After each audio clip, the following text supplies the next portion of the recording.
we've got news. Got news. About my Cleveland Browns. Mm-hmm. We've got an oblique problem. Obliques are big deals, especially when it's your quarterback. Now, he might be fourth on the depth chart, but he was number one in the preseason game last week, and he did a great job. 138 yards, 2 touchdowns. Shedeur Sanders has an oblique injury. That is not good. I do not like this. I hate this because I want to see more reps for Shedeur Sanders. Shedeur Sanders, a projected breakout this season, has been sidelined unexpectedly. The Browns coaching staff confirmed an oblique injury significant enough to keep him out of all activity. No reps, no drills, no warm-ups. Concerns are rising about how this may affect his momentum and force adjustments to the team's plan. The focus now is his recovery timeline, the impact on his development, and the next steps for the quarterback depth chart. Browns rookie quarterback Shedeur Sanders injured his oblique during practice today, putting his status in doubt for Saturday's preseason game against the Eagles. He's the latest quarterback on Cleveland's roster who has dealt with a health issue, joining fellow rookie Dillon Gabriel and Kenny Pickett.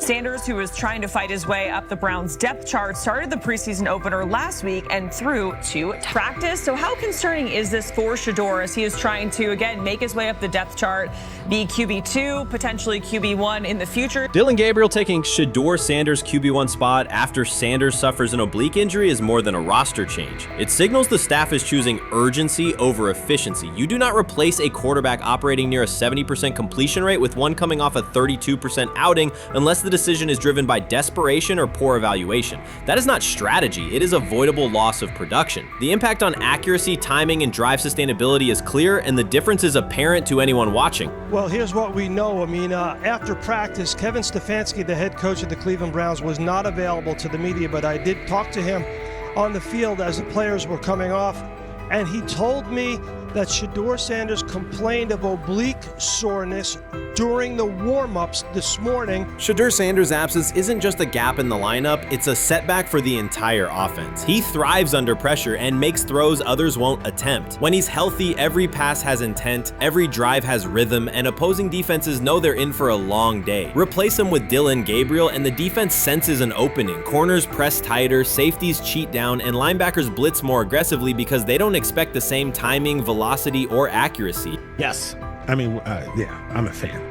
I'm not even going to try to hide it. Rich, you guys are fans. Like, you guys talk about the Cleveland Browns quite a bit. Yeah, it's almost annoying to me. It aggravates people. Like, people don't like the fact that Rich talks a lot about They must love I'm here. But it's like, you have a friend, and that friend's child is following in the family's footsteps.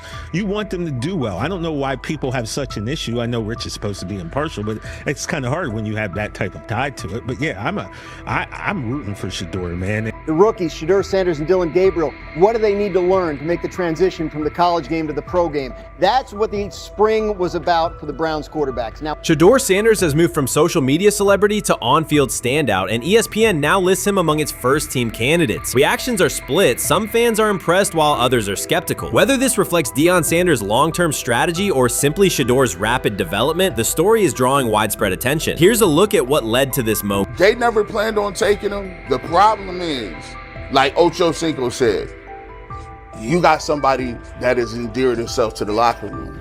And guess what? The difference between him and Tim Tebow, the biggest one, is he can play. He can throw the ball. Tim Tebow running around being an H-back. He can throw the ball. And he's done everything he needs to do. He ain't saying nothing. He ain't rocking the boat. He ain't mad about the reps. He ain't mad about none of that. All the people out there want to see is this, like Tyver said earlier.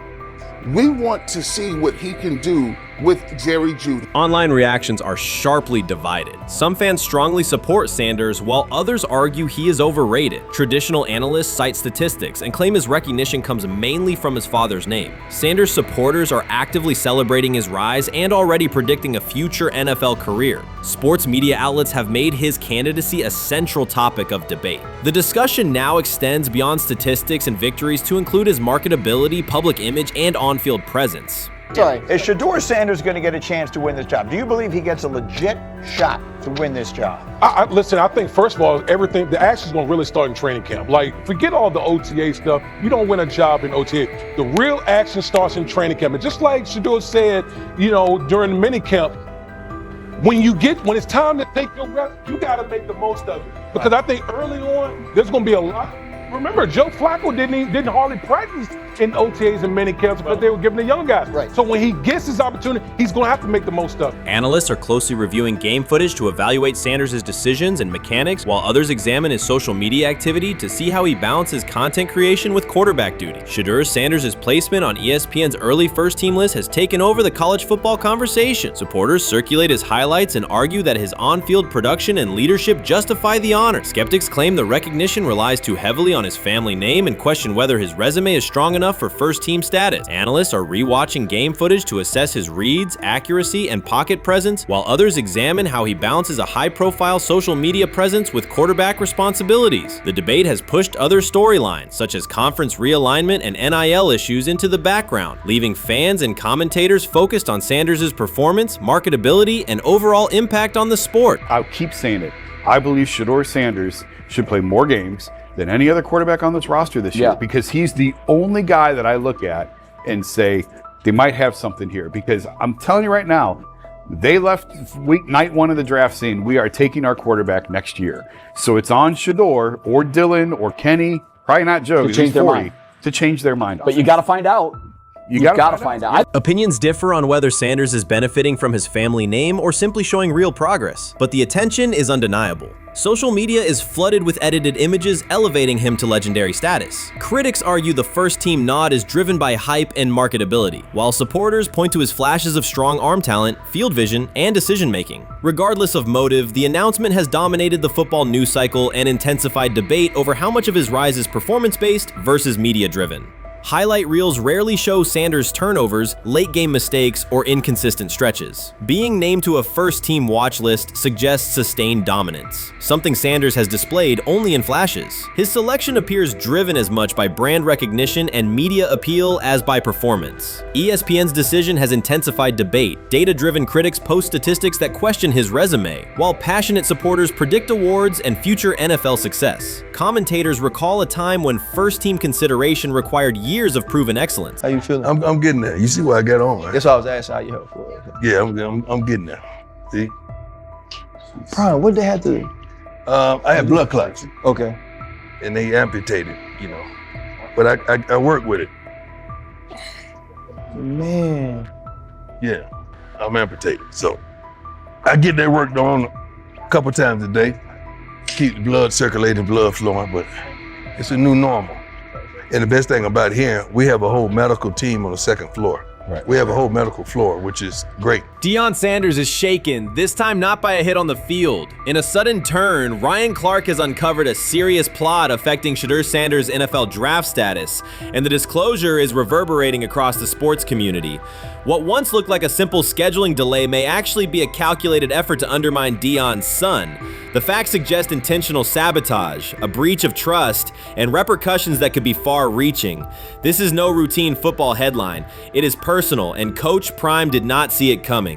The sports world loves to celebrate underdogs, yet it often takes even greater pleasure in tearing down rising stars. Deion Sanders is witnessing that cycle now, not from the sidelines as Coach Prime, but as a father. The lights in Boulder remain bright, the cameras keep rolling, and Sanders still wears his gold watches, sunglasses, and natural swagger. Still, behind that familiar smile is a man carrying deep pain as criticism aimed at his son mounts daily. How much of that is opening press conference saying, okay, we are family, saying that he was sent to do certain things? Do you feel like people got attached to that, or it just was the fact that prime time is at Jackson State?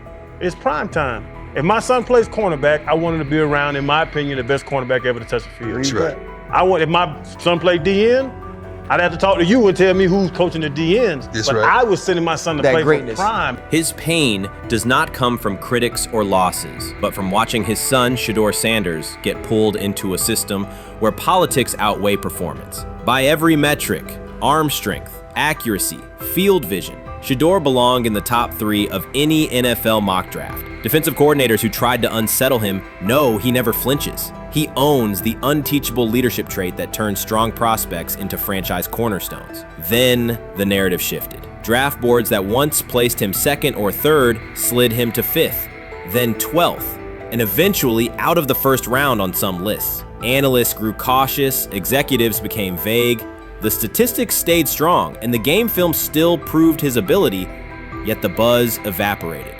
The abrupt silence felt deliberate and wrong. Former NFL safety and respected analyst Ryan Clark then delivered an unfiltered disclosure, not on a scheduled TV segment, but in an unscripted comment. He stated plainly that influential figures inside the league were not overlooking Shedeur Sanders. They were actively holding him back.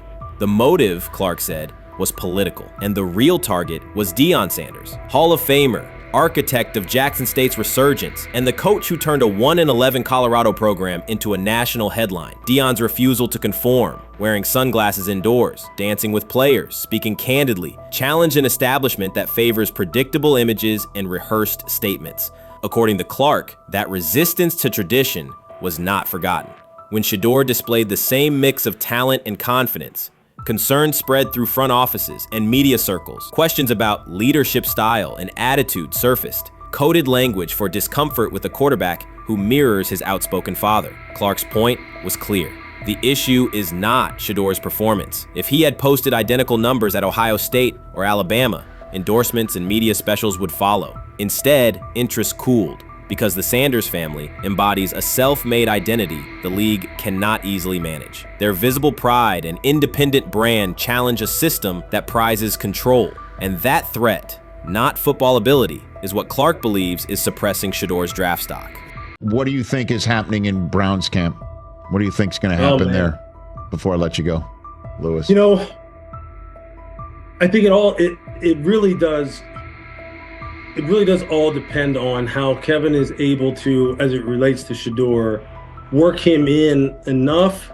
Well, one, Shedeur has to earn the right for Kevin and the staff to have discussions about, hey, we got to get him more reps with the ones and twos.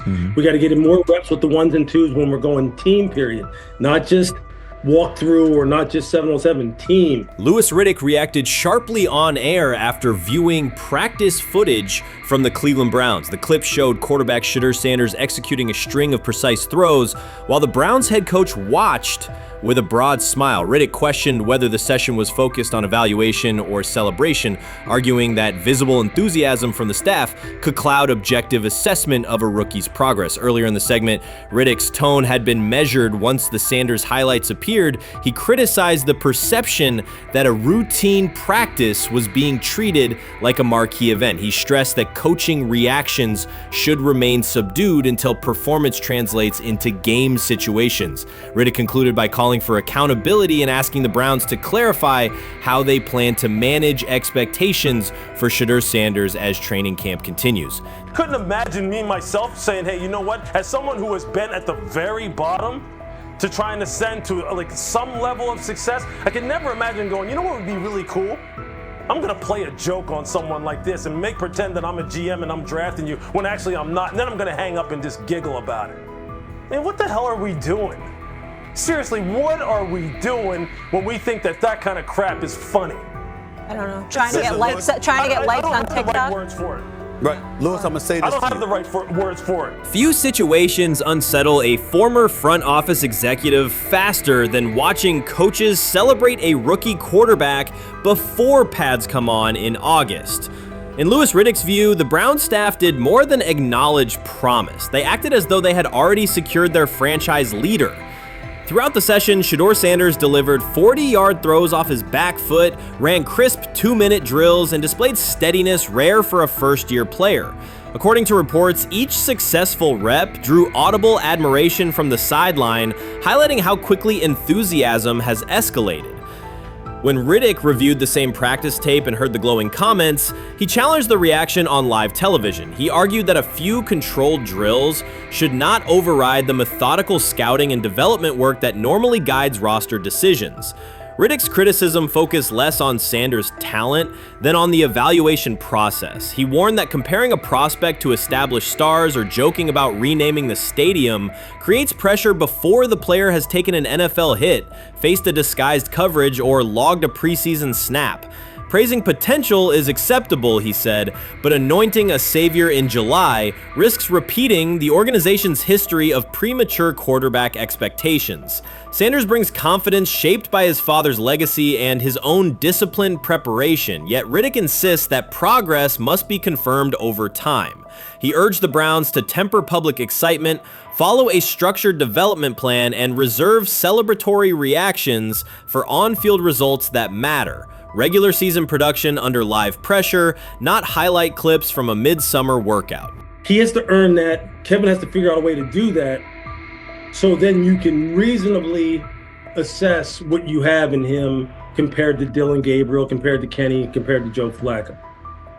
If you don't, then the conversation surrounding him is going to continue to be what it's been, which is, but for some people, he was overhyped all along. He's not that great of an athlete, doesn't have a big enough arm. There's a reason why he was a 5th round pick, blah, blah, blah, which I don't believe. I believe if he is given enough reps, earns enough reps, and then is given enough reps in meaningful situations, he can throw the ball just as good as Joe, if not better, just as good as Kenny, if not better, just as good as Dillon, Gabriel. After more than 2 decades in personnel and broadcast analysis, Louis Riddick was dismayed to see a franchise bypass basic evaluation standards after only a series of eye-catching minicamp throws. Reviewing practice footage from Cleveland, he observed Shedeur Sanders drilling 40-yard passes against uncovered receivers and running 2-minute sequences with poise. In Riddick's view, those reps, conducted without pads, contact, or a disguised rush, show arm talent but reveal little about how a rookie handles game pressure. Riddick said the Browns' reaction drifted from objective assessment to outright admiration. Multiple reports indicated coaches were sketching new concepts for Sanders during dinner and referring to dedicated Shedeur packages well before a padded practice. Even the veterans in the quarterback room showed no visible alarm, a sign that staff excitement had already reset the internal depth chart conversation. The analyst emphasized that his concern is not Sanders' skill set. He acknowledged the quarterback's arm strength, footwork, and composure, but rather how quickly the club appears willing to declare him its long-term answer. Riddick cited several past prospects who received similar midsummer acclaim only to stall once real competition began. Given Cleveland's long history of quarterback turnover, he argued the organization should focus on incremental milestones, processing post-snap reads, surviving live pass rushes, and rebounding from mistakes on Sunday afternoons. Riddick urged the Browns to temper expectations and follow a structured development plan so Shedeur Sanders can progress without undue pressure. One coach reportedly admitted he replayed Tuesday's scrimmage film so often that he lost sleep, an anecdote Riddick offered as proof that enthusiasm is already outpacing reality. All asking now is what is going on with Shedeur Sanders, and so the floor is yours. Maybe you can make sense of this free fall with what was at one point the top-rated quarterback in this draft class. Yeah, see, I think at this point in time, this really isn't a football discussion any longer. This is a personal discussion. This is about it's a fit discussion. It's whether or not teams are just comfortable with everything that comes along with Shedeur in terms of who he is as a person, all the people that are surrounding him in terms of his inner circle, and whether or not teams deem that to be something that they're comfortable with. Right or wrong, that's the only conclusion you can really come to at this point. Louis Riddick voiced an escalating concern during the segment. Having witnessed numerous quarterback setbacks in his career, he worries another may be forming, not because Shedeur Sanders lacks talent, but because the praise around him is growing without restraint. Sanders has simply attended practice, delivered accurate passes, led the huddle, and shown the composure expected of an NFL player. Riddick fears the Browns' reaction, treating routine drills as proof of long-term success, risks setting premature expectations. He cautioned that the organization seems ready to celebrate a franchise savior before Sanders has taken a competitive snap, noting that such early adulation has derailed promising prospects in the past and could impede Sanders' measured development. Urban Meyer's roster history underscores the absurdity. Meyer coached Aaron Hernandez, whose off-field crimes are well documented, along with other players entangled in assaults, academic misconduct, and more. Yet Feinbaum singled out Newton, a national champion, Heisman Trophy winner, and NFL MVP, as the worst. This selective condemnation is not new. When Deion Sanders recently suggested implementing an NIL salary cap to restore competitive balance, Feinbaum dismissed the proposal and called Sanders a hypocrite rather than engage with the substance. The pattern repeats. Feinbaum routinely targets Cam Newton, Deion Sanders, Jameis Winston, Lamar Jackson, outspoken black athletes and coaches, while extending grace to figures such as Nick Saban, Kirby Smart, Dabo Swinney, or Tim Tebow under similar circumstances. Newton is no longer content to remain silent while others distort his story. In response, he laid out an accurate chronology, highlighting facts the commentary networks rarely repeat. One long-standing myth is that Newton was expelled from the University of Florida. He was not. Tim Tebow held the starting job unchallenged, and Meyer had no intention of displacing his star. Like thousands of athletes each year, Newton transferred to find a place where he could play. The move was strategic, not disciplinary. He is, with 3-2-2-5-3-17 to transfer to and Moorbeck, Meyer was. Critics habitually resurrect the 2008 laptop incident to tarnish Newton's entire career. Newton has acknowledged the mistake, but its relevance is overstated. The incident did not prompt his transfer, nor did it derail his trajectory. After leaving Florida, Newton enrolled at Blinn College, a Texas JUCO powerhouse, and led the Buccaneers to a national championship while posting dominant statistics. That performance earned him the opportunity to transfer to Auburn. At Auburn, Newton produced one of the most extraordinary single seasons in collegiate history. More than 4,000 yards of total offense, 50 combined touchdowns, an SEC title, a national championship, and the Heisman Trophy. Achievement compressed into a single year under intense scrutiny. Even that landmark season is recast by Feinbaum as a cautionary tale. He claims Newton ignored head coach Gene Chizik by diving for a goal line touchdown when told to kneel, jeopardizing the game. In reality, Newton explained that the decision was a collective adjustment made in the huddle after reading the defense. While Auburn still held timeouts, the Tigers maintained control and secured the championship. Portraying that moment as reckless serves to recast Newton's success as selfishness rather than leadership. Feinbaum's approach to Sanders reflects the same dynamic. When Sanders urged a structured NIL ceiling to protect athletes and stabilize rosters, Feinbaum immediately labeled him hypocritical. Yet when Saban or Sweeney voice identical concerns, Feinbaum frames them as thoughtful guardians of the sport. The inconsistency reveals that the determining factor is not the argument but the identity of the speaker. Unapologetic black leaders who control their narratives, challenge entrenched hierarchies, and Feinbaum's commentary often functions as a check on that influence. Newton countered Feinbaum's latest attack with a concise statement. "You're lying, Paul. Please stop." Behind those words lay a broader indictment of the media machinery that weaponizes half-truths. By calling Newton the worst player Meyer coached, Feinbaum was seeding doubt among fans, front office evaluators, and future historians. Newton, now an established media presence and entrepreneur, no longer depends on traditional outlets to correct the record. He reminded audiences of 3 essential truths. He departed Florida on his own terms, he led Auburn with support from coaches and teammates, and he captured every major accolade available in college and professional football without conforming to prescribed expectations. An unspoken rule lingers in American sports discourse. Black athletes may excel, but must do so quietly, gratefully, and without highlighting systemic inequities. Newton broke that expectation early by celebrating with unreserved joy, answering questions candidly, and refusing to minimize his personality. For some commentators, that confidence is reinterpreted as arrogance. Feinbaum's repeated attempts to undermine Newton follow a familiar script of policing behavior rather than analyzing performance. Yet, legacy rests not in a pundit soundbite, but in tangible achievements and public memory.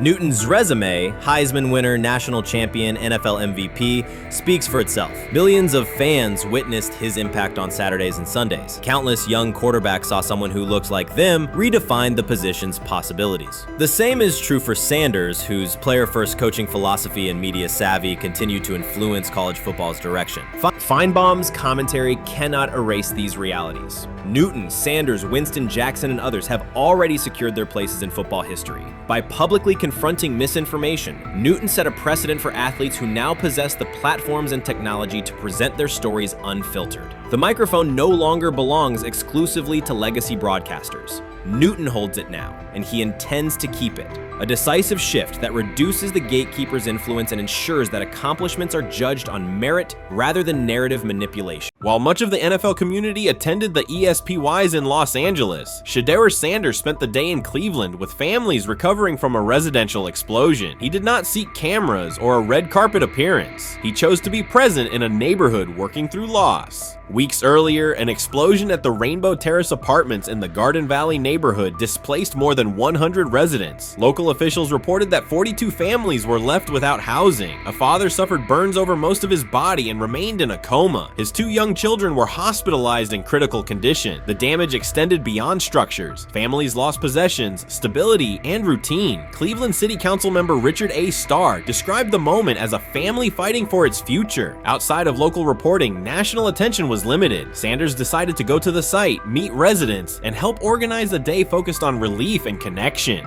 The decision drew questions almost immediately. Some asked why he was not at the ESPYs, others questioned his motives. Sanders did not respond with counter-arguments. He explained simply that he felt an obligation to be present and that he would act on that conviction. This was not a team-scheduled appearance. He promoted the gathering himself, arrived without ceremony, and spent the day with residents. His approach emphasized listening, participation, and time. The event, which he called the Garden Valley Fun Fest, brought a large turnout over several hours. The purpose was straightforward: create space for families to reconnect and for children to play, even as recovery work continued. Sanders threw passes with kids on the blacktop, joined in games, and spoke with parents and grandparents about what they were facing next. He moved through the apartment complex and common areas with minimal staff support. Browns defensive lineman Michael Hall Jr. attended and interacted with residents as well. There were no speeches or staged moments. The focus remained on residents and their needs. Questions about visibility persisted as photos and short clips circulated online. Some criticism framed the visit as a substitute for a higher profile appearance in Los Angeles. Sanders kept to the same message. The priority was to support a neighborhood coping with displacement and uncertainty. He did not present the choice as a protest of any event. He presented it as the correct use of his day. When local media asked about his intent, Sanders said his goal was to provide families with a day of enjoyment and a reminder of community. He added that financial support can help, but that showing up in person also matters. Standing with people, listening to them directly, and offering time. The statement matched the structure of the day. He stayed on site, remained accessible, and left the focus on residents rather than on himself. The timeline mattered to him as training camp approached. Sanders did not connect the visit to his role on the depth chart or his draft position. He kept references to football confined to preparation, learning the playbook, protections, cadence, and timing, seeking guidance from veterans, including Joe Flacco, and staying ready for opportunities when they come. He has repeated that he has time to grow and intends to use it to learn the system and earn trust. The visit did not alter those priorities. He returned to his regular schedule the next day. Since arriving in Cleveland, Sanders has treated community work as part of his responsibilities. Before his jersey went on sale, he visited schools, including John Marshall High School, speaking with students about goals, accountability, and effort. He set public objectives confidently, such as long-term aspirations for the franchise, but paired them with routine work in the building, meetings in stall, film, and on-field reps. The day at Rainbow Terrace fit that pattern. Identify a need, show up, contribute, and avoid unnecessary attention. For residents, the Fun Fest provided a brief reprieve from ongoing challenges: housing transitions, school logistics, medical appointments, and the paperwork that follows an emergency. For teammates and staff who observed, it was an example of a rookie investing time locally without seeking a headline. For Sanders, it reinforced how he plans to operate in Cleveland: be consistent, be present, and let action speak. The setting at Rainbow Terrace underscored the scale of recovery ahead. Families described the first weeks after the explosion: nights in temporary housing, efforts to replace clothing and essentials, coordination with agencies and community groups. Sanders moved from group to group, speaking with parents about their immediate needs, greeting elders who came to watch the activities, and encouraging kids who wanted to throw a football, run races, or take a photo. He kept the schedule flexible so residents could arrive and leave as they were able. Community partners and volunteers handled tables for supplies, simple games, and refreshments. There were no sponsor banners or organizational pitches. Residents organized as they usually do, checking on neighbors, guiding children, and sharing updates. Sanders' role was clear: participate, make time, and listen. The presence of a recognizable player brought energy, but the purpose remained practical: create a normal afternoon in a place that had not felt normal since the blast. Online reaction covered the full range of opinion. Some posts praised the decision and the event's tone. Others questioned why a rookie would skip a high visibility awards show. Sanders did not try to manage that conversation. He maintained the same explanation. He chose to spend the day where he believed he could be useful, and then he returned to his football schedule. The approach was consistent with how he addresses other topics: answer directly and move on to the next task. The same measured approach appears in his preparation for camp. Sanders has not asked for public guarantees about reps. He has focused on install recall, cadence, and protection IDs, route timing, and situational work. He has sought input from veterans, thanked teammates who have provided guidance, and spent time with receivers and linemen to align on communication. Coaches have emphasized that the quarterback competition is a process, and Sanders has accepted that framework. His emphasis remains on readiness. None of this overshadows the experience and resumes of other players on the roster. It does provide a clearer picture of how Sanders operates as a professional. He separates off-field actions from promotional efforts. He keeps football preparation focused on what he can control. He communicates with teammates across position groups so that timing and expectations are shared. He does not try to steer attention in his favor. He tries to make steady progress. The day in Garden Valley was one example. He arrived without a speech, stayed for hours, and left without an announcement. He did not ask for recognition, he offered time. Residents responded in kind. Kids lined up for catches and races. Parents and grandparents asked about camp and wished him well, and neighbors coordinated rides and schedules around the event. The atmosphere felt like a neighborhood gathering, not a media production. Local leaders who were present or who spoke later emphasized that recovery will take months. Families will continue to navigate housing, healthcare, and daily logistics. Events like the Fun Fest do not resolve those issues, but they help sustain community connections and morale. Sanders' contribution was to create a space for that to happen and to treat the day with the same seriousness he applies to practice, plan, execute, and keep the focus where it belongs. As the preseason approaches, Sanders will continue to compete for opportunities on the field. He has said he will be prepared when called upon, and that he understands the importance of mastering details before focusing on outcomes. The organization will make decisions based on evaluation, and he will accept the results while continuing to improve.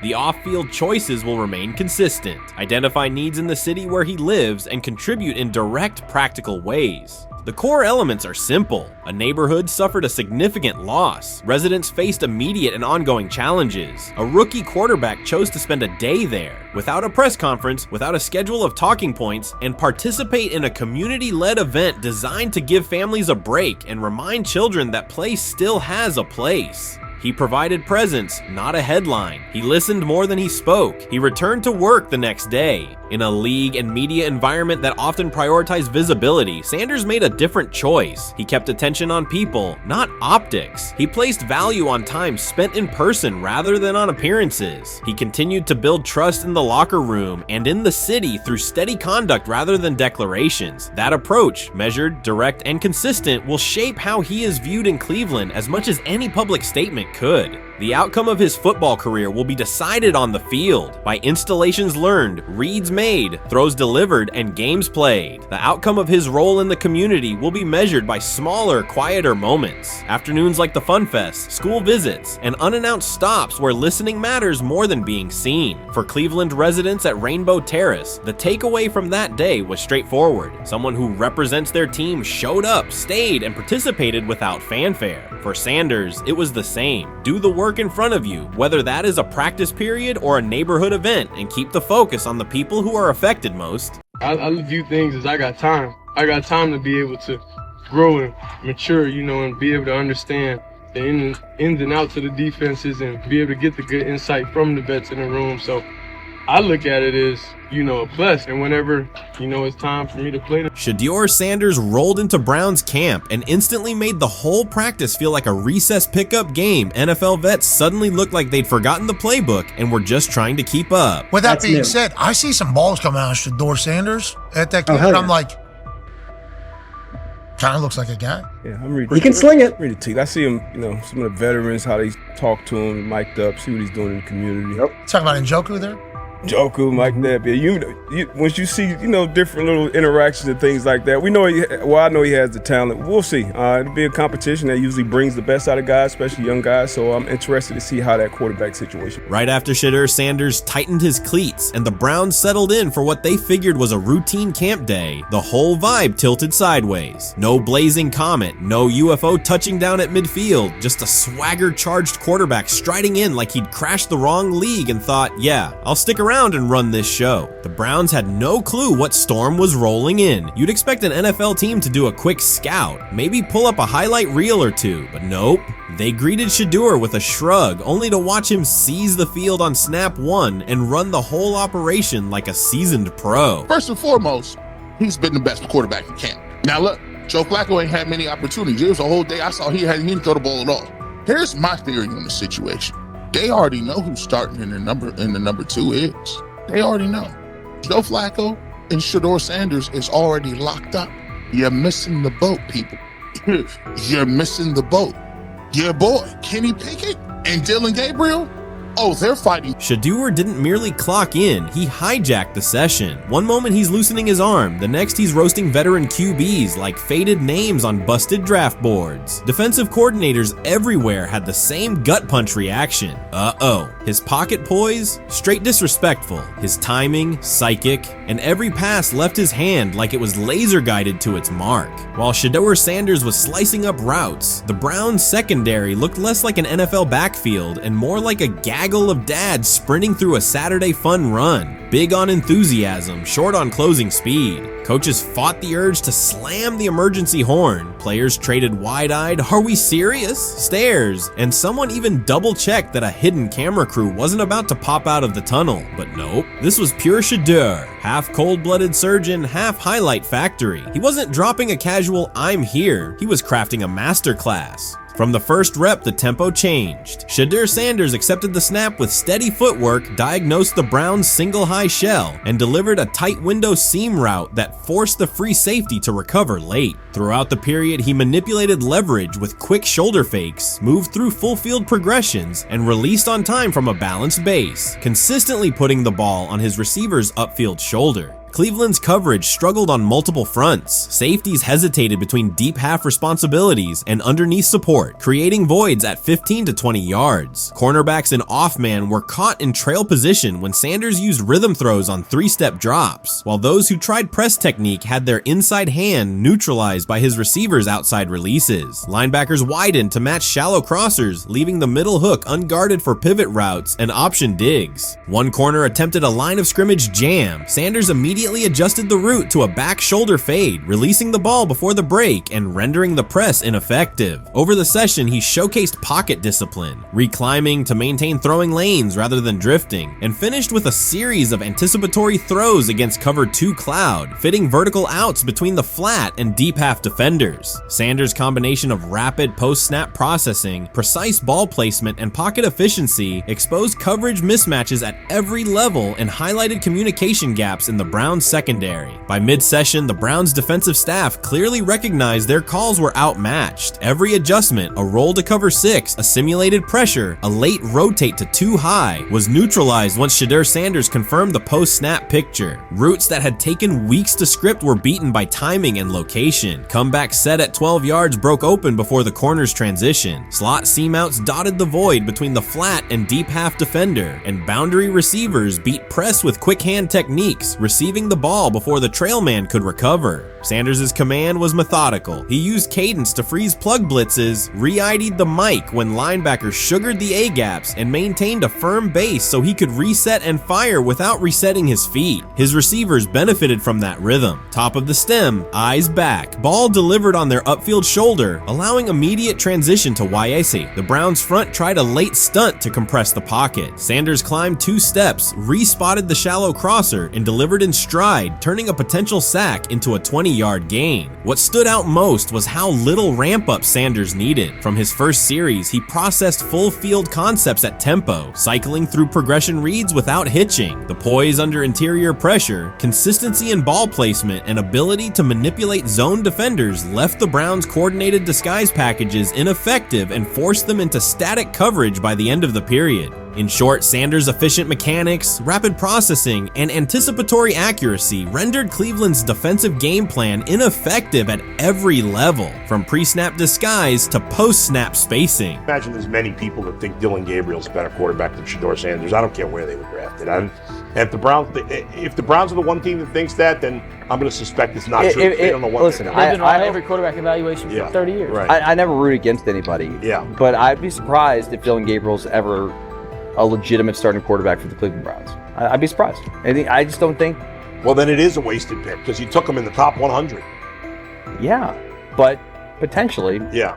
may get away with it because of Shedeur. An edge rusher chirped at Shedeur Sanders between snaps, hoping to shake his rhythm. On the very next play, Sanders answered with a 30-yard laser, a deep dig from the boundary side that split the single high safety and the trailing corner. He hit the top of a 5-step drop, kept a firm base, and delivered on time to the receiver's outside shoulder, turning what should have been a routine rep into a sudden change explosive. From that moment on, every coverage wrinkle the Browns tried, rotating from cover 3 to quarter half, flashing a Tampa 2 shell, mugging both A-gaps, was met with a precise counter. When corners pressed, Sanders adjusted the route to a back shoulder fade. When safeties widened, he checked to a glance post. When linebackers bailed, he found the running back on a delayed option out of the backfield. Even late simulated pressures couldn't move him off his spot. He simply climbed, reset his feet, and fired. As Cleveland's defenders rotated through checks, Sanders manipulated them with cadence and eye discipline. He froze weak side safeties long enough to create intermediate windows, then feathered the ball into those lanes before help could arrive. When the Browns finally dropped 7 and matched every route, Sanders tucked the ball and converted 2 separate 3rd and 6 situations on the ground, reminding everyone that his mobility is as calculated as his arm. By the end of the session, the defensive coordinator's call sheet looked obsolete. Sanders had neutralized blitz looks, exposed spacing issues in zone, and forced the unit into static base coverage just to survive the period. It wasn't a camp drill anymore. It was a clinic on timing, processing speed, and controlled aggression, delivered snap after snap by a quarterback who never needed a warm-up lap to own the field. They never planned on taking him. The problem is, like Ocho Cinco said, you got somebody that has endeared himself to the locker room. And guess what? The difference between him and Tim Tebow, the biggest one, is he can play. He can throw the ball. Tim Tebow running around being an H-back, he can throw the ball. And he's done everything he needs to do. He ain't saying nothing. He ain't rocking the boat. He ain't mad about the reps. He ain't mad about none of that. All the people out there want to see is this, like Tyler said earlier. We want to see what he can do with Jerry Jeudy. That's it. I want to see what he can do with David Njoku. I want to see him with Junkins. I want to see him with the first running backs. If you are cooking, if you are beating down the doors with the 3s and 4s, guess what? You deserve more. From the first team period on, Cleveland's secondary looked a step slow. A deep third safety hesitated on a post-snap rotation, leaving Shedeur Sanders free to climb the pocket and fire a 22-yard out that arrived before the defender could plant and drive. The supporting cast around him, players fighting for roster spots, not Pro Bowl invites, benefited from his command. Sanders used tempo to control the defensive front, altered protections at the line, and located throwing lanes so quickly that one receiver didn't register the catch until he crossed the goal line. As the Browns tried new personnel groups, coverage busts multiplied. Starters slipped out for hamstring stretches while rookies rotated in, only to find the ball arriving on their blind side before they'd completed a midpoint squeeze. On a later 3rd and long, Cleveland finally closed the interior rush lanes, compressing the pocket with 3 defenders. Sanders pivoted through the traffic, stepped into a narrow escape window, and, without resetting his shoulders, whipped a no-look pass to the boundary curl for a fresh set of downs. The throw turned a potential sack into an explosive play and left the coaching staff scrambling for answers. The people who are fascinated by Shedeur for whatever reason, whether it's his play, I guess, last year was kind of fun. If you're just like a guy who grew up like loving Deion Sanders and passed that love on down to your kids, I can see why you're like that. The one thing I will give them is you're looking at this quarterback room. If you're a fan of Shedeur and say, why can't he go beat Dillon Gabriel or Joe Flacco or Kenny Pickett?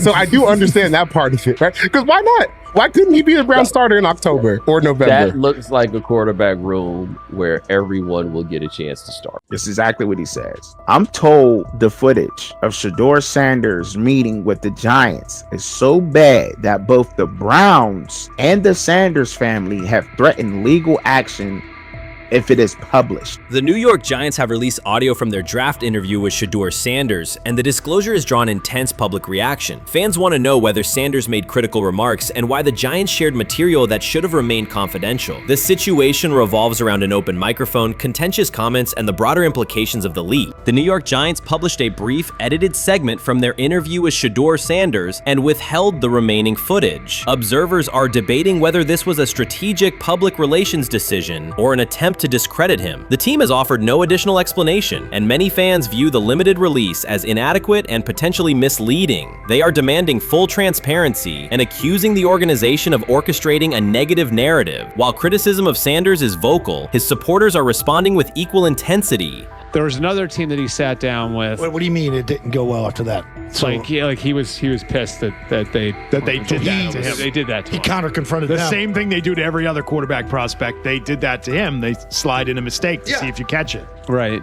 And so because you're the quarterback. But he didn't take it as a correction. He took it as like he got pissed off. Yeah, and it's like so here's another one. So another one was, he throws a bad interception, and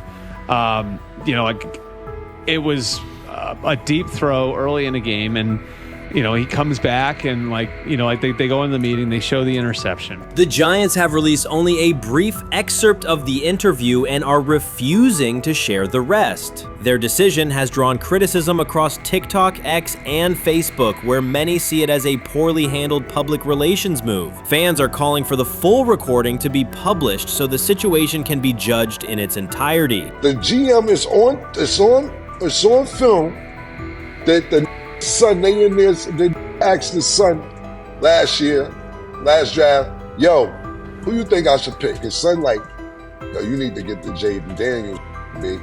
This is what his son, it's on tape. You should go Jaden Daniels. He laughing at his son. And all right, cool, get Jaden Daniels. I don't even know how that tape got out.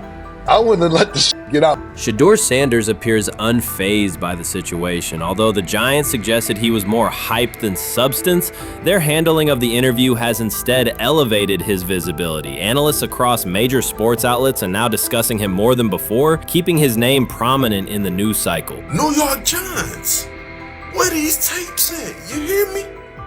Because if Shedeur Sanders was so unprofessional, y'all would have leaked the tapes for the whole world could see, right? Cause understand, it's a lot of he say, she say. But one thing I do know, as a young black man growing up in this world, being straightforward and not sugarcoat anything. The Giants' PR team appears to reject Sanders' family connection outright, a decision many view as unprofessional and lacking nuance. Internal discussions seem to have dismissed quarterbacks with prominent relatives as poor fits for the organization, revealing limited awareness of public perception. The response was swift. A single edited clip ignited widespread debate on social media, with fans asking why essential segments were held back and what the team might be hiding. Critics argue that if the full interview contains nothing damaging, the club should release it in its entirety. Online discussion intensified immediately and continues to gain momentum. What they do during the film and the combine and the meetings is teams will install mistakes intentionally planted in the install, and they want you to catch them. Shedeur didn't, and when a coach called him out, once again, it didn't sit well. It's like, bro, there's not many teams needing quarterbacks, especially since Pittsburgh appears to have a deal with Aaron Rodgers and Tennessee's getting Kale Moore. The Giants' decision to withhold the full interview has produced an unintended result. Instead of diminishing interest in Shedeur Sanders, it has intensified it. Media outlets and analysts are now examining every on-field rep, press comment, and public appearance as evidence of how he conducts himself under scrutiny. Each throw, adjustment, and answer is tracked and evaluated against league standards, reinforcing the view that he remains composed and professional. Many fans contend that the organization has misrepresented Sanders and suggest the issue may stem from the Giants' view of his father, Deion Sanders. They see the partial release as an attempt to raise doubts about his character by association. That perception has only made his profile more compelling. The discussion has shifted from whether he deserves a high draft position to how effectively he withstands sustained pressure. Sanders is now regarded not just as a talented prospect, but as a symbol of resilience, central to debates about transparency and organizational strategy. Even if the Giants eventually provide more context, the visibility they have created for him is unlikely to fade. The most fun yet the most difficult thing I cover and we cover all year long is not games. It's the NFL draft. Because I've said this many times, you get lied to for a month to 2 months up to it. And so often during the draft, and every few drafts, there's a guy that really falls, precipitously falls. This year it was Shedeur Sanders, it's been Aaron Rodgers, it's been Dan Marino. Every few years somebody falls a lot. And so, but those stories don't come out until like the fall. Criticism of Shedeur Sanders from within the Giants organization has become increasingly public. Team communications appear focused on casting him as an overhyped prospect, whose character should be questioned, a narrative that seems aimed at shaping opinion rather than assessing performance. Yet each selective release or negative remark has instead amplified attention on Sanders and elevated his reputation. Efforts to confine him to a narrow, unfavorable image continue to produce the opposite effect, reinforcing his position as an underdog who endures external pressure. The debate has shifted from football analysis to broader concerns about narrative control and transparency. Fans, reporters, and online communities are still urging the Giants to publish the full interview, arguing that only complete context can resolve speculation. The organization's refusal to comply has intensified scrutiny and led many observers to conclude that the team underestimated public reaction and now faces questions it could have avoided with full disclosure. The tapes, the New York Giants have the tape. They definitely have the tape. It's confirmation that they have the tape. Shedeur didn't do nothing. It's what they saying he did. I'm gonna tell you what these mixed reaction right here. So we already know about the New York Giants, but the Pittsburgh Steelers head coach Mike Tomlin reported admired Sanders' talent, but hesitated to draft him due to previous challenges with quarterbacks like Russell Wilson and Justin Fields, leading to more cautious approach. Las Vegas Raiders. Sanders met with Raiders at the NFL scouting combine and expressed enthusiasm about potentially joining the team. His familiarity with the West Coast offense and quick release was noted positive, though concerns about his ceiling. Hours after the Giants posted that short audio clip, the timeline never slowed. Comment threads filled with frame-by-frame breakdowns, lip-read attempts, and side-by-side comparisons of what was said versus what was left out. Reporters called league contacts. No one could explain why a franchise would stir this level of curiosity only to seal the vault. Each refusal sharpened focus on Shedeur Sanders, turning routine throws into national talking points. Analysts kept circling back to the same note. His cadence at the line looks unchanged, steady against the noise. Hashtags demanding the full interview, trend drop, and trend again. Podcast hosts bump scheduled segments to lead with the leak. Rival teams get asked how they would handle a similar situation, then quietly check their own archives. Inside Giants headquarters, the plan to shape the story looks less like strategy and more like a slow burn spotlight they can't switch off. And now every preseason snap, every media availability, every stray sideline camera angle gets fed into a loop that asks, what are they still hiding? The file remains locked. Curiosity keeps compounding.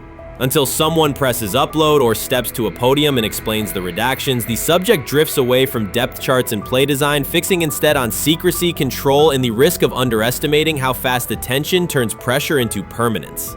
Momentum isn't fading, it keeps recalibrating, louder, impossible to mute. Shedeur is lighting it up in practice every day. You're not even a half bit curious to see what he could do with the ones. That makes no sense. And then on top of all of that, you got players going on podcasts and talking to people in the media saying this guy is really good. Like, this guy is legit. So even your peers respect you enough. How is it that the coaches can't see that? It always starts with the players, where the player's like, hey, you see that? You seen that pass he threw? The Cleveland Browns were taken by surprise when quarterback Shedeur Sanders stepped in for first-team snaps, asserting control of the drill and instantly highlighting deficiencies across the rest of the room. His confident command forced coaches to pause practice clips, reevaluate progressions, and consider immediate adjustments to the depth chart. Within minutes, discussions spread throughout the facility and online forums as fans weighed what Sanders' showing means for the current starters. The organization now faces an urgent, data-driven decision on whether Sanders should move up permanently. Shedeur Sanders arrived at Browns practice, took several first-team reps, and the entire quarterback group immediately felt the pressure. Coaches erased the whiteboard and reviewed their plans. Staff members exchanged concerned comments, and observers began asking whether Sanders was positioned to assume a larger role. Tony, every year we see at least 1 to 2 teams. They were in last place in their division the year before. No one thought they'd be good, and then they were good. It almost seems like no one's even assuming the Browns can be that, but we see it happen every year. And I get the quarterback stuff. But like, correct me if I'm wrong, Tony. The Browns are trying to run the football, play good defense, not turn the ball over in the passing game, and try and take advantage when they can. Correct? That's what they're trying to do. That was the 2020 offense. The Cleveland Browns are still searching for stability at quarterback. Deshaun Watson is yet to deliver consistent starter-level production that justifies his contract, and each game renews doubts about whether he can regain peak form. Behind him, rookie Dorian Thompson-Robinson shows promise but remains inexperienced and unpolished. Coaches are evaluating alternatives each week and may need to adjust the depth chart if progress stalls. The roster around them is built to contend now, so ongoing uncertainty under center is increasingly costly. As we talk about, we do believe in best player available. We do believe in positional value, and we didn't necessarily expect him to be available in the fifth round, and so we love adding competition to every position room and adding him to compete with the guys that are already in there. We felt like that was the appropriate thing to do. The Browns quarterback group is unsettled. Deshaun Watson has yet to provide the reliable, high-level play his contract demands, while rookie Dorian Thompson-Robinson remains promising but unpolished. Depth behind them consists mostly of veterans whose experience lies more in holding clipboards than leading offenses. The coaching staff needs an immediate answer, not a 3-year development project. Shedeur Sanders enters as that potential solution. At Colorado, he passed for more than 3,200 yards despite working behind one of college football's poorest offensive lines, consistently demonstrating poise, quick processing, and accurate ball placement under heavy pressure. Film shows steady reads and disciplined footwork, traits that offset concerns that his profile is built on family name or media attention. Cleveland viewed the signing as a low-risk, high-reward move. Early in camp, Sanders received a handful of first-team snaps intended merely as an evaluation. Those plays quickly changed practice tempo. The ball came out on time, receivers hit their landmarks, and the defense struggled to adjust. Coaches immediately expanded the review using phrases such as evaluate every option, an indication that the depth chart was no longer fixed. Watson sensed the scrutiny. Thompson-Robinson increased his urgency. Within minutes, competition in the quarterback room intensified. Sanders repeated that performance in subsequent sessions. His footwork remained clean, progression sharp, and throws firm and precise. Each strong rep forced staff to reassess the plan to keep him buried on the developmental track. The broader context magnifies the pressure. Cleveland's roster is built to contend now. Fans are weary of quarterback turnover, and the front office cannot afford another costly misstep under center. Around the league, rookie passers rarely wait multiple seasons anymore. Joe Burrow, Justin Herbert, CJ Stroud, and even late pick Brock Purdy established that precedent. If Watson opens the regular season and struggles, public calls for Sanders will grow, especially if the rookie flashes in preseason. Alternatively, another team could attempt to acquire him if Cleveland hesitates to elevate his role. Each scenario underscores the same reality. Sanders' emergence has turned a routine camp evaluation into a critical decision point for the franchise. And we saw Dillon Gabriel go 11-11 with the first team, Shedeur Sanders go 11-11 with the second unit. So that was really the big wrinkle today. Yes, and of course, it was the first time that we have seen Shedeur Sanders get any of those coveted 11-on-11 reps. Of course, again, it wasn't with the first team offense or against the first team defense, but it's progress. And that means that he's going in the right direction, that the arrow is pointing up. He's coming up the learning curve. So that's good for him. And I actually thought just overall, he had a better day than Dillon had today. He completed more passes. He was more on point. In fact, in that 11-on-11 period, he threw a near touchdown. Desperation can push franchises toward aggressive decisions, especially when their quarterback options appear unconvincing or outdated. One scenario now emerging is that Sanders earns enough confidence to take full preseason reps with the starters, forcing Cleveland to revisit a depth chart it believed was settled at the beginning of July. His practices demonstrate that the excitement around him is grounded in measurable performance. Accurate, high-velocity passes against first-team defenses, and confident command of the huddle. Each strong outing also heightens league-wide interest. Rival scouts adjust evaluations, and general managers revisit their notes, aware that a viable young quarterback may soon become available. Inside the facility, the personnel staff must balance short-term results with long-term roster planning, knowing that an early move could reshape salary cap allocations and locker room dynamics. The pressure on Watson and Thompson-Robinson escalates accordingly. Both must produce visible progress to maintain their current roles. Cleveland's recent history shows how quickly promising quarterback situations can devolve into controversy. The franchise has turned potential breakthroughs into organizational turmoil before, so observers remain cautious about how this competition will unfold. Many observers declared Deion Sanders was finished. They argued that his public style attracted unnecessary attention, that his health had deteriorated too far, and that his coaching career was approaching an abrupt conclusion. They misread his resolve. When speculation intensified, Sanders did not schedule a press conference or issue a formal statement. Instead, he released a short video recorded at his Texas home, walking alongside recording artist Lil Wayne. The footage established two facts. Although Sanders still walks with a limp, he remains active, and he intends to return to the sideline. Reports from USA Today and ESPN confirmed that Sanders had temporarily left Colorado to recover from a significant, undisclosed medical condition. He lost 14 pounds and missed several summer practices, leading to widespread debate about his future. Unofficial sources suggested complications related to previous blood clot issues, but no official diagnosis was provided. Throughout Sanders' absence, numerous media outlets framed his situation in crisis language, frequently questioning whether he would coach again. By comparison, when coaches such as Lincoln Riley paused their duties for health or family reasons, coverage emphasized understanding and patience, an imbalance that reflects a common difference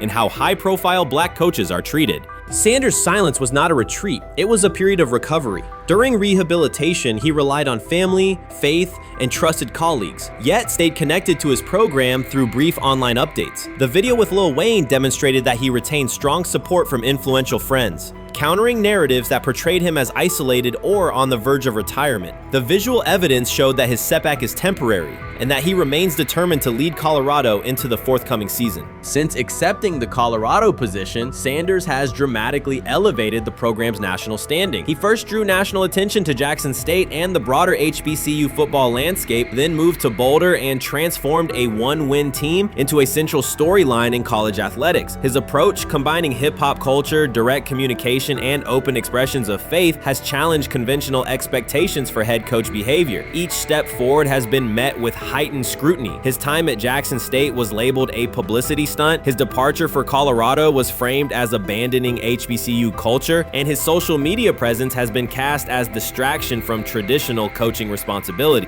Critics often magnify Sanders' missteps and question his motives, while comparable actions by other coaches receive neutral or sympathetic coverage. Showings of enthusiasm from Brett Favre and disciplinary intensity from Nick Saban are celebrated as competitive passion, yet Sanders' displays of confidence are frequently labeled arrogance. The discrepancy illustrates deeper biases rather than differences in performance. Sanders' success challenges entrenched expectations of how a college football leader should look, speak, and act, especially a black coach who refuses to downplay his identity. During his convalescence, Sanders maintained close communication with his staff and athletes, reinforcing the standards he had established: discipline, accountability, and belief. The program's daily messaging continued to emphasize preparation and resilience, signaling that Sanders' influence persists even when he is away from campus. Athletes echoed his mantras during workouts, confirming that his leadership extends beyond physical presence. Sanders acknowledges the seriousness of his medical challenge, but has refused to let it define him. He has publicly discussed leaning on scripture and prayer, explaining that his purpose as a mentor, father, and coach extends beyond personal adversity. In that context, the video of him walking in the Texas sun was less a strategic media effort than a straightforward demonstration of continued commitment to his team and mission.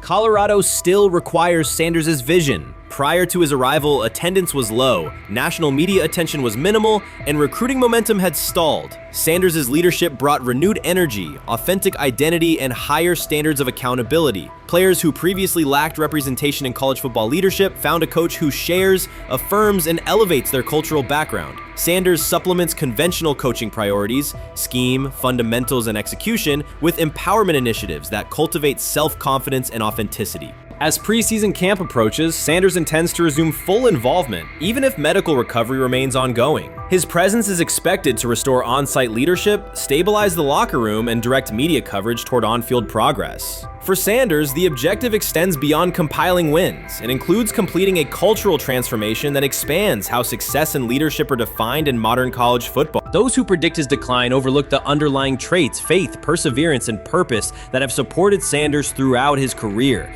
Doubts, rumors, and disproportionate scrutiny have followed him from playing days into coaching, and he has consistently responded with results. His current health setback is another obstacle, not a conclusion. The broader initiative he leads, centered centered on authenticity, opportunity, and high standards continues. When Sanders returns to the sideline, it will mark the next stage of a movement he has guided from Jackson State to Boulder.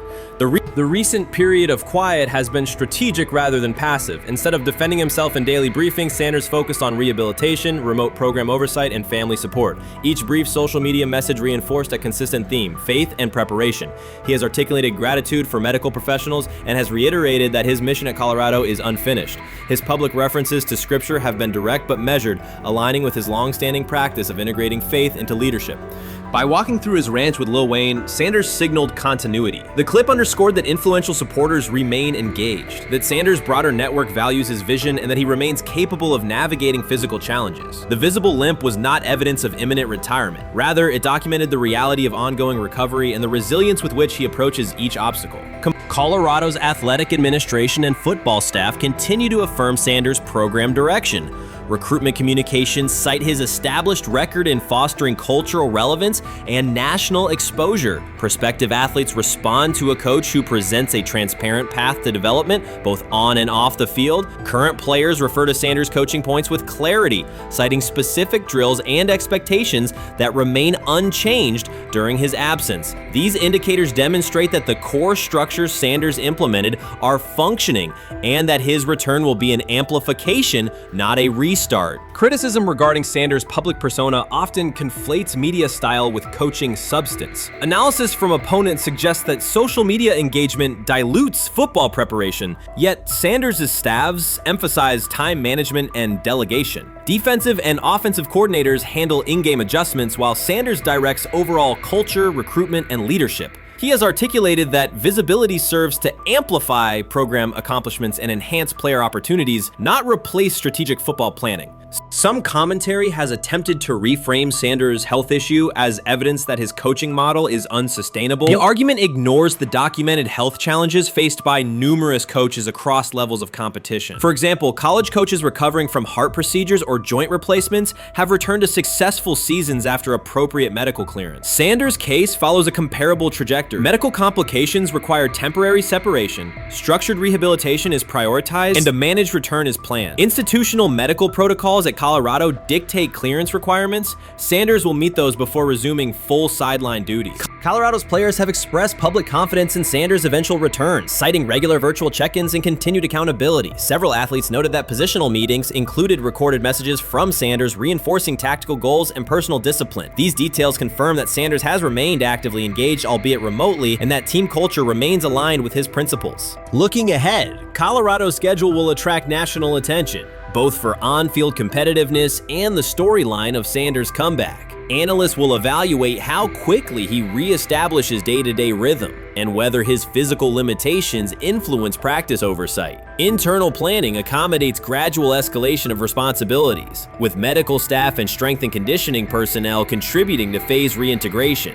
The broader significance of Sanders' return extends beyond Colorado. His visibility continues to challenge prevailing narratives about leadership styles and pathways in college athletics. By prioritizing authenticity, open articulation of faith, and cultural expression, Sanders offers a contrasting template to more conventional models. His eventual recovery and sideline presence will reinforce the argument that diverse leadership profiles can succeed in elite collegiate competition. In summary, rumors of Deion Sanders' coaching demise were premature. Verified reports confirm a substantial but temporary medical setback. He used the time away to focus on health, sustain program engagement, and rely on a support system anchored in family, friends, and faith. His recent public appearance demonstrated active recovery and reaffirmed his intention to resume leadership in Boulder. The forthcoming season will test Colorado on the field, but it will also underscore the durability of Sanders' vision, one that combines competitive ambition with cultural resonance. Observers who continue to question his longevity overlook the resilience and purpose that have defined his career. Sanders' return is imminent, and the movement he leads remains intact. They say training camp decides depth charts, but Shedeur Sanders began fighting for his job long before he will step inside the Browns facility. While most first-year players squeezed in one last vacation, he slipped onto a private field in Texas, strapped on Cleveland's helmet and shoulder pads, pulled a fresh number 2 jersey over his chest, and started rifling timing routes as if it were the opening drive of week 1. No cameras, no hype track, no product placement, just sweat, cadence, and ball placement. A rookie does not rehearse in full game gear unless he already envisions himself commanding the huddle. Plenty of observers shrug that clip off. They insist the fifth rounder, quote, isn't ready, cling to depth chart conventions, or whisper that the name across his shoulders did most of the talking on draft day. Maybe it is the Dillon connection, maybe it is a preference for prospects who blend quietly into the background, or maybe the league's gatekeepers fear the possibility that the kid is better than the quarterbacks they have spent months promoting. Whatever the motive, the countdown has started, and video rarely lies. Shedeur Sanders is not preparing to arrive. He is preparing to lead. Footage of a 22-year-old quarterback running live reps in July should dominate highlight loops, but it barely registers on national outlets. Why? It ruins the tidy narrative. The easy storyline paints Shedeur as a pampered legacy prospect banking on his father's fame. Yet the tape shows something different. A rookie drenched in afternoon heat, drilling footwork, calling protections, and imagining cover 2 rotation before the first official meeting ever takes place. Elite mental prep looks boring on social feeds. It looks devastating when the season starts. Walk into Cleveland's quarterback room and you step into politics, not simply competition. Joe Flacco, a Super Bowl MVP in decline, carries institutional trust. Kenny Pickett, rescued from Pittsburgh's reset, carries hometown intrigue. Dillon Gabriel, the third-round system fit, carries draft capital the staff must justify. And then there's Shedeur, the lightning rod whose presence alone spotlights every bias in the evaluation process. Coaches frame it neatly. Rookies must wait their turn. The truth is less polite. Practice snaps are currency. Perception is elastic, and early allocations already favor Pickett and Flacco. It is the oldest playbook in the league. Lock vets into the headline roles before pads even crack. Then let repetition shape reality.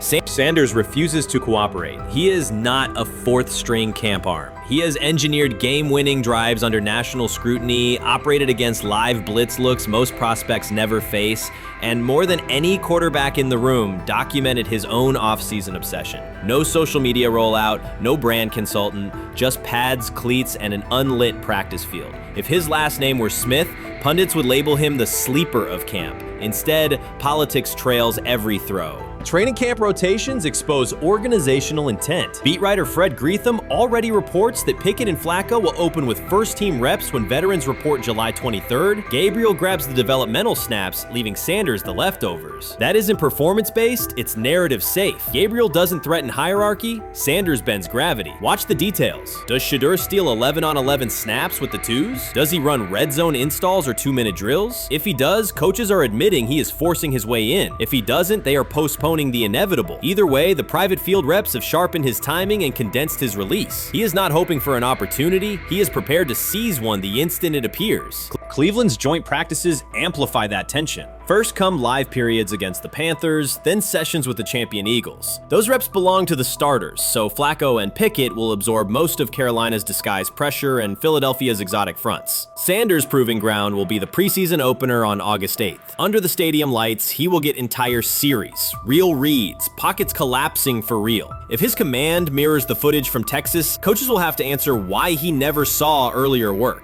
Reps are scarce. 10 padded practices separate veteran arrival from game 1. Even an even split, something that never happens, would hardly suffice. Instead, the staff will funnel snaps toward the comfortable choices. That strategy can bury a rookie, but it can also spark an eruption when limited opportunities turn into highlight drives. One flawless touchdown march in the second half of a preseason game, and the dog pound will chant his name. Then the staff's narrative control evaporates. Criticism of Sanders has never matched the scrutiny applied to his peers. Analysts nitpick a ball pat, a foot angle, a pump fake, Pickett's inconsistency, Flacco's diminishing velocity, Gabriel's college system crutches. Discuss politely, if at all. With Shedeur, the critiques arrive as coded doubts. Does he rely on the family brand? Is he coachable? Can he stay humble? That double standard is as old as the league's resistance to outspoken black quarterbacks.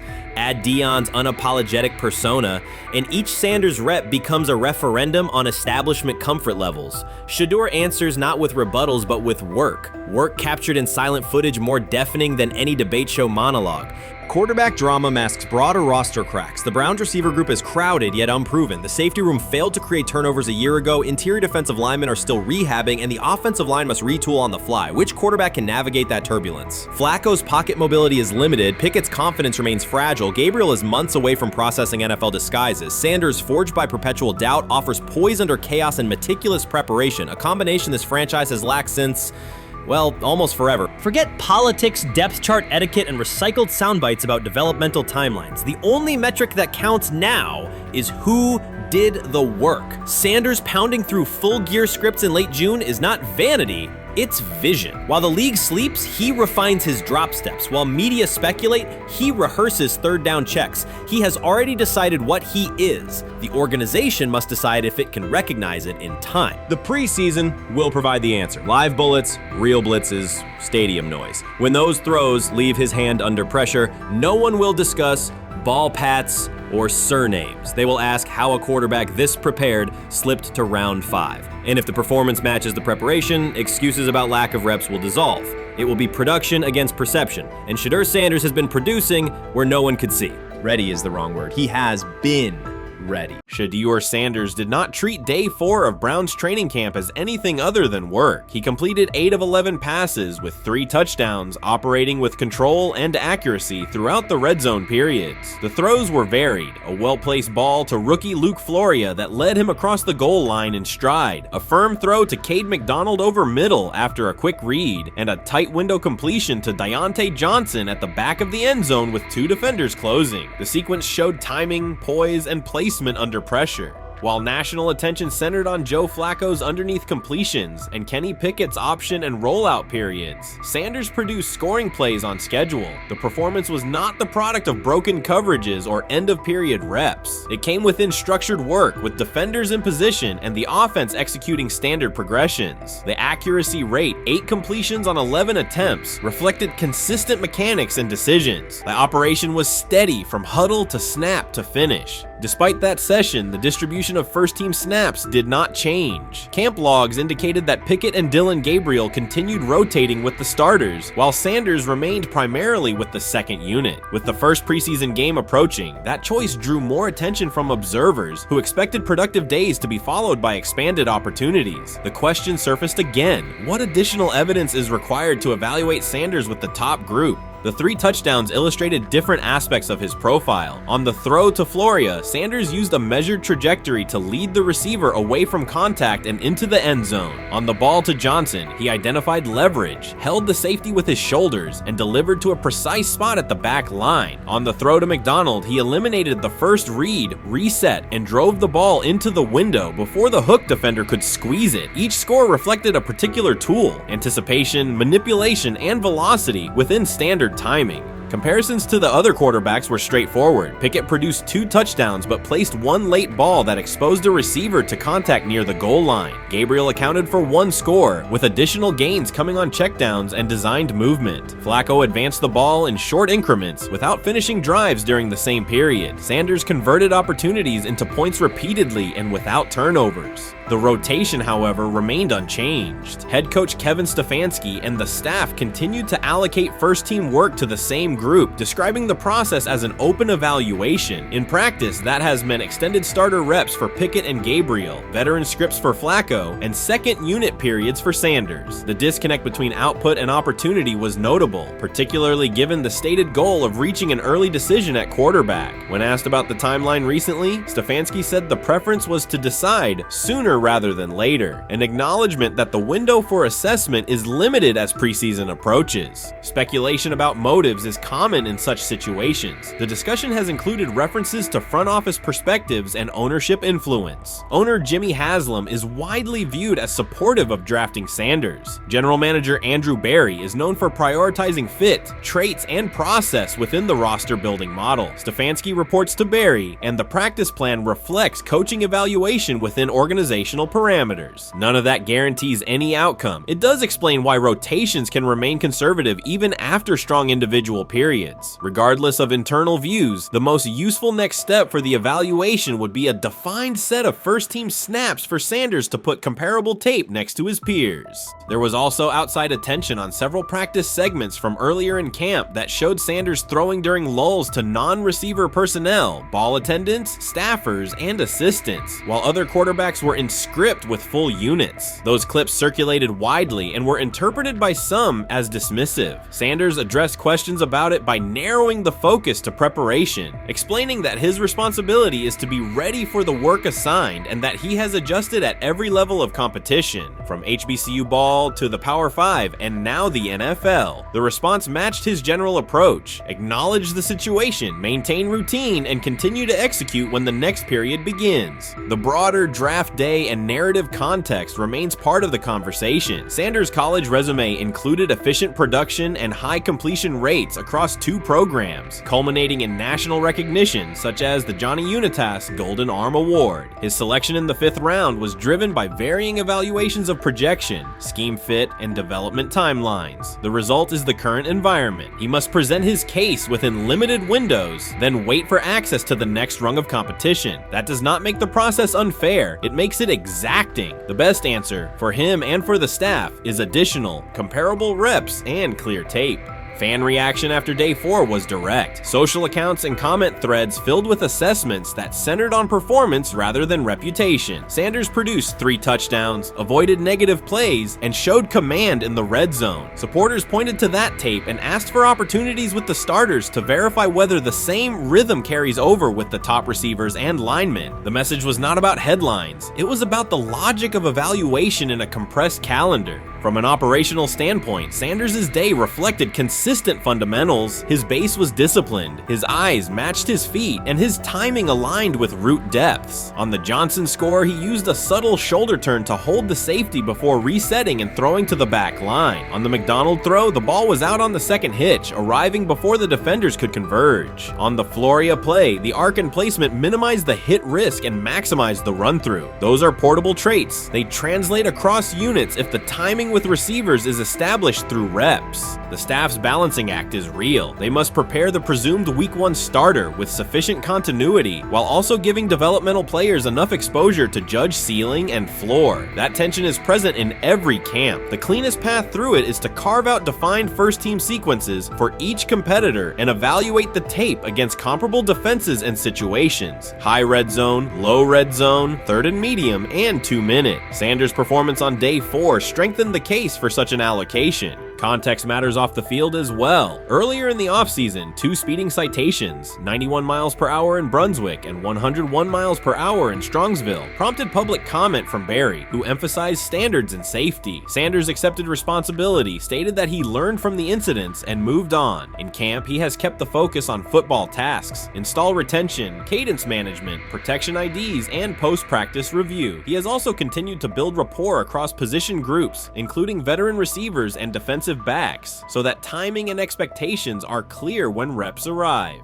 None of this diminishes the experience of the veterans in the room. Flacco has decades of film, Pickett has multiple seasons of NFL starts, and Gabriel brings mobility and a defined collegiate profile. It does, however, underscore the purpose of camp, to align decisions with current performance. Sanders produced the most efficient scoring period of the day. The next logical step is to see that operation with the starting unit, document the results, and compare them to the other candidates under the same conditions. The preseason opener will compress timelines further. Install packages expand, and coaches begin to narrow personnel groupings. If the objective is to identify the quarterback who can operate the offense most cleanly on Sundays, then structured exposure now will give the staff better information later. A small but deliberate set of first-team snaps for Sanders, scripted early downs, a 3rd down sequence, and a red zone series would provide data without disrupting broader preparation. Until that occurs, Sanders can only continue to control process and execution. Day 4 showed what that looks like when opportunities align: efficient reads, disciplined mechanics, and finishes in the end zone. He did not seek attention for the sequence. He put it on tape. If the evaluation remains consistent with the stated competition, comparable snaps should follow. If they do, the staff will have a clear side-by-side measure. If they do not, the question from observers will remain the same: what more needs to be seen to justify the look?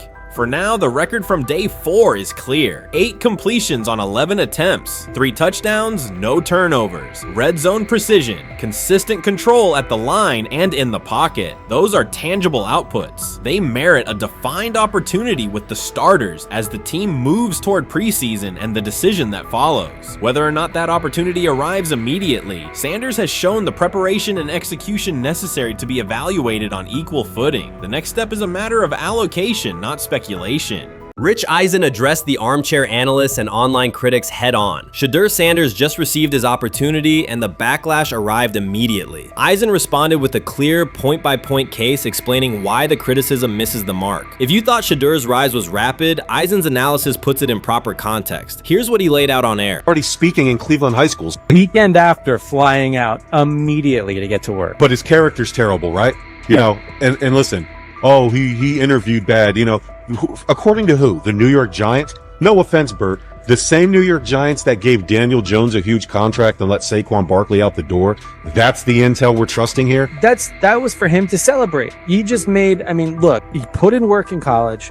He had the privilege of being coached by his father. Which we all would love and choose. Turned around not one, but two programs in college football. And then literally for any athlete, being drafted at the highest level is a success story in itself. Rich Eisen delivered a direct response to the critics. He addressed the online claims reducing Shedeur Sanders to Deion Sanders' son instead of evaluating him as a quarterback on merit. Eisen challenged those assumptions and refocused the discussion on performance, preparation, and opportunity. Say Kenny Pickett had strained his hamstring. Shedeur, they say his first day in pass, 9 for 9, 2 touchdowns, no interceptions. Really was just hating on this young guy. Within minutes, Rich Eisen delivered a structured breakdown, addressing each claim with evidence and dismantling weak narratives through clear analysis. He replaced speculation with data and kept the focus on what matters: decision-making, accuracy, leadership, preparation, and game management. The reality is simple. Shedeur Sanders was not given this opportunity. He earned it through performance and consistency against real competition. He accepted the role, met the standard, and handled the moment with professionalism and urgency. No shortcuts, no favors, just results and readiness. Eisen's point was direct. Evaluate Shedeur on his work, not assumptions, and acknowledge that he has justified the opportunity on the field. I've done it at 2 locations already, so it's simple. So that's why when people say I'm not, you know, one of the top quarterbacks or the top quarterback, is what are y'all going based off of? Because I did it year after year after year, and you see the progression. So it's like, obviously it got to be some type of external hate that you have for the family, for the last name, for anything.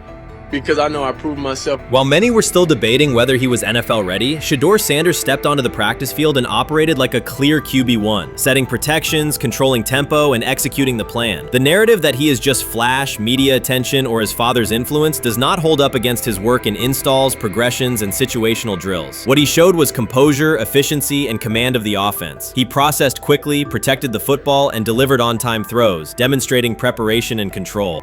I'm a firm believer. If I wanted Shedeur Sanders at 2, at worst at 33, of course I already think that he's better than other quarterbacks. Because that's the type of talent, that's where I would have picked him at. And if he was at 2 or 33, and he still had this same exact skill set, we would be talking about him starting and playing. Right. Well, there'd only be 3 quarterbacks. It'd be 3 quarterbacks, not 4. Not 4, yeah. But since he moved to the 5th round, that's cool. They might have to go along with it. But to me, I think if you ask who got the best tools, I'm going with Shedeur Sanders. From the first day of camp, he was not there to get by. He arrived to lead. There was no hesitation in installs, no lapses in fundamentals, just precise timing, clean footwork, and consistent velocity to every level of the field. He managed protections, controlled cadence, and delivered in situational work, showing command rather than learning on the fly. The approach was efficient and disciplined, with attention to detail and progressions and ball placement that reflected preparation, not improvisation. At the same time, Rich Eisen addressed the narrative directly and backed it with evidence. He laid out clips, context, and performance markers to cut through speculation. Eisen emphasized that Shedeur Sanders did not step into this moment because of publicity. He built toward it through sustained work, resilience, and results. The background, media readiness, high football IQ, and a professional approach was developed over years, not days, and it translated to immediate operational control of the offense. The resistance came from familiar places. Some in the traditional guard still framed mobile quarterbacks as limited and expected the nepotism label to define him. That view did not hold up against what was on the field. Composure under pressure, secure decision-making, accurate throws into tight windows, and consistent execution in red zone and 2-minute sequences. Eisen's point was clear. Evaluate Shedeur Sanders on performance and readiness. The evidence shows he earned the opportunity and is meeting the standard with accountability and consistency. Yeah, teams didn't draft him because they didn't think he was first-round talent. And the quote we played and that's on the screen, I think is flatly wrong. We all know this shouldn't have happened. Yes, it should have. It should have happened because this wasn't. Now, again, teams can be wrong. The league as a whole can be wrong. Hell, the Baltimore Ravens drafted a 25-year-old tight end before they drafted Lamar Jackson in the same draft. The die is not cast on who Shedeur Sanders. He stated it plainly. This is not a celebrity appearance. This is a quarterback with pocket presence, leadership, and decision-making that stands on its own. You either show it or you settle into a backup role. Shedeur Sanders is not auditioning. He is establishing himself as the starter. When the opportunity arrived, whether through injury, trade, or depth chart changes, Shedeur was prepared and delivered. He did not hesitate. He executed the offense and finished drives. As others tried to catch up to what they were seeing, Rich Eisen reinforced the same message he has been repeating: evaluate the work. Camp reports have been consistently positive, but the important shift is how the performance is being received. Casual attendees who came to observe left talking about Shedeur's command and poise. Detailed observers focused on his pre-snap reads, protection checks, and audibles, highlighting the mechanics, timing, and ball placement that support efficient, controlled play. You made an interesting point. So I tend to have the drip, drip, drip. This was my Johnny Manziel theory, is that everybody makes mistakes, especially when you're young. But if I see 2, 3, 4, 5, then you've got a plumbing issue. It's not just you didn't close the faucet. So there's about 6 pieces of video in college where Shedeur was a little bit of a brat, whatever. Then there's the legendary cringy draft room. Didn't love that as a B prospect. Then there's back-to-back speeding tickets, both over 90, and a missed arraignment. The NFL is navigating unexpected headlines after a former Browns coach publicly defended Shedeur Sanders in response to reports of multiple speeding tickets. The coach's statement has sparked extensive online debate. Supporters welcome the show of loyalty, while critics question the motive. Sanders now finds himself at the center of an unforeseen controversy, and observers want to know why a Cleveland coach is standing so firmly in his corner. The story is developing rapidly and continues to draw intense attention. When it came out that he got a speeding ticket, I said it's not really that big a deal. I feel very differently about it now. Over 40 miles an hour over the speed limit, less than 2 weeks after you just got a ticket. I don't know if that's entitlement or immaturity. There's got to be some teams that are feeling very good right now that they didn't draft him. Observers are focusing on Shedeur Sanders' recent speeding ticket, treating the violation as a measure of his character and sidelining his athletic, academic, and philanthropic accomplishments. The incident, driving 15 miles per hour over the limit in a borrowed Lamborghini, has drawn sharp criticism. In response, a former Cleveland Browns coach has taken the opportunity to comment, even though the franchise is widely viewed as unstable due to its frequent coaching changes and limited on-field success. By defending Sanders, he presents himself as an authority on discipline and leadership. The statement, coming from an organization seldom praised for stability, has nonetheless attracted considerable attention across the league. You want to defend him a little bit. I thought this was an interesting take. Yeah, I thought it was really interesting that you said you were out because of the speeding tickets. To me, that's such a minor thing. You were so high on him in terms of his completion percentage in OTAs, and I thought that was a little aggressive on your part. But with the speeding tickets, I got a speeding ticket the first night of the draft, my first year there. I thought maybe I'd get the benefit of the doubt, but they gave it to me anyways. As soon as the former Browns coach defended Shedeur Sanders, social media erupted with commentary, resembling the volume of draft night coverage. Posts and opinions appeared within minutes, and criticism escalated rapidly. Detractors amplified Sanders' minor speeding violation, while supporters argued that such reactions were disproportionate to a single traffic citation. Shedeur Sanders received 2 speeding citations, and the minor traffic issue quickly drew national attention. Before considering the former Browns coach's response, it is useful to clarify the facts. Sanders, son of Pro Football Hall of Famer Deion Sanders and a current college quarterback, was twice ticketed for exceeding the limit while driving a high-performance vehicle. Commentary on social media escalated rapidly, with critics framing the incident as a significant character concern, even as the league has historically tolerated far more serious legal transgressions. Stepping into the debate, a former Cleveland Browns coach, best known for a tenure filled with losses and contested decisions, issued a strong public defense. He argued that 2 speeding tickets should not define Sanders' reputation or overshadow his on-field talent and community work, urging a balanced assessment of the player's actions. I don't love it from a 5th-round draft pick. I don't love that it happened multiple times,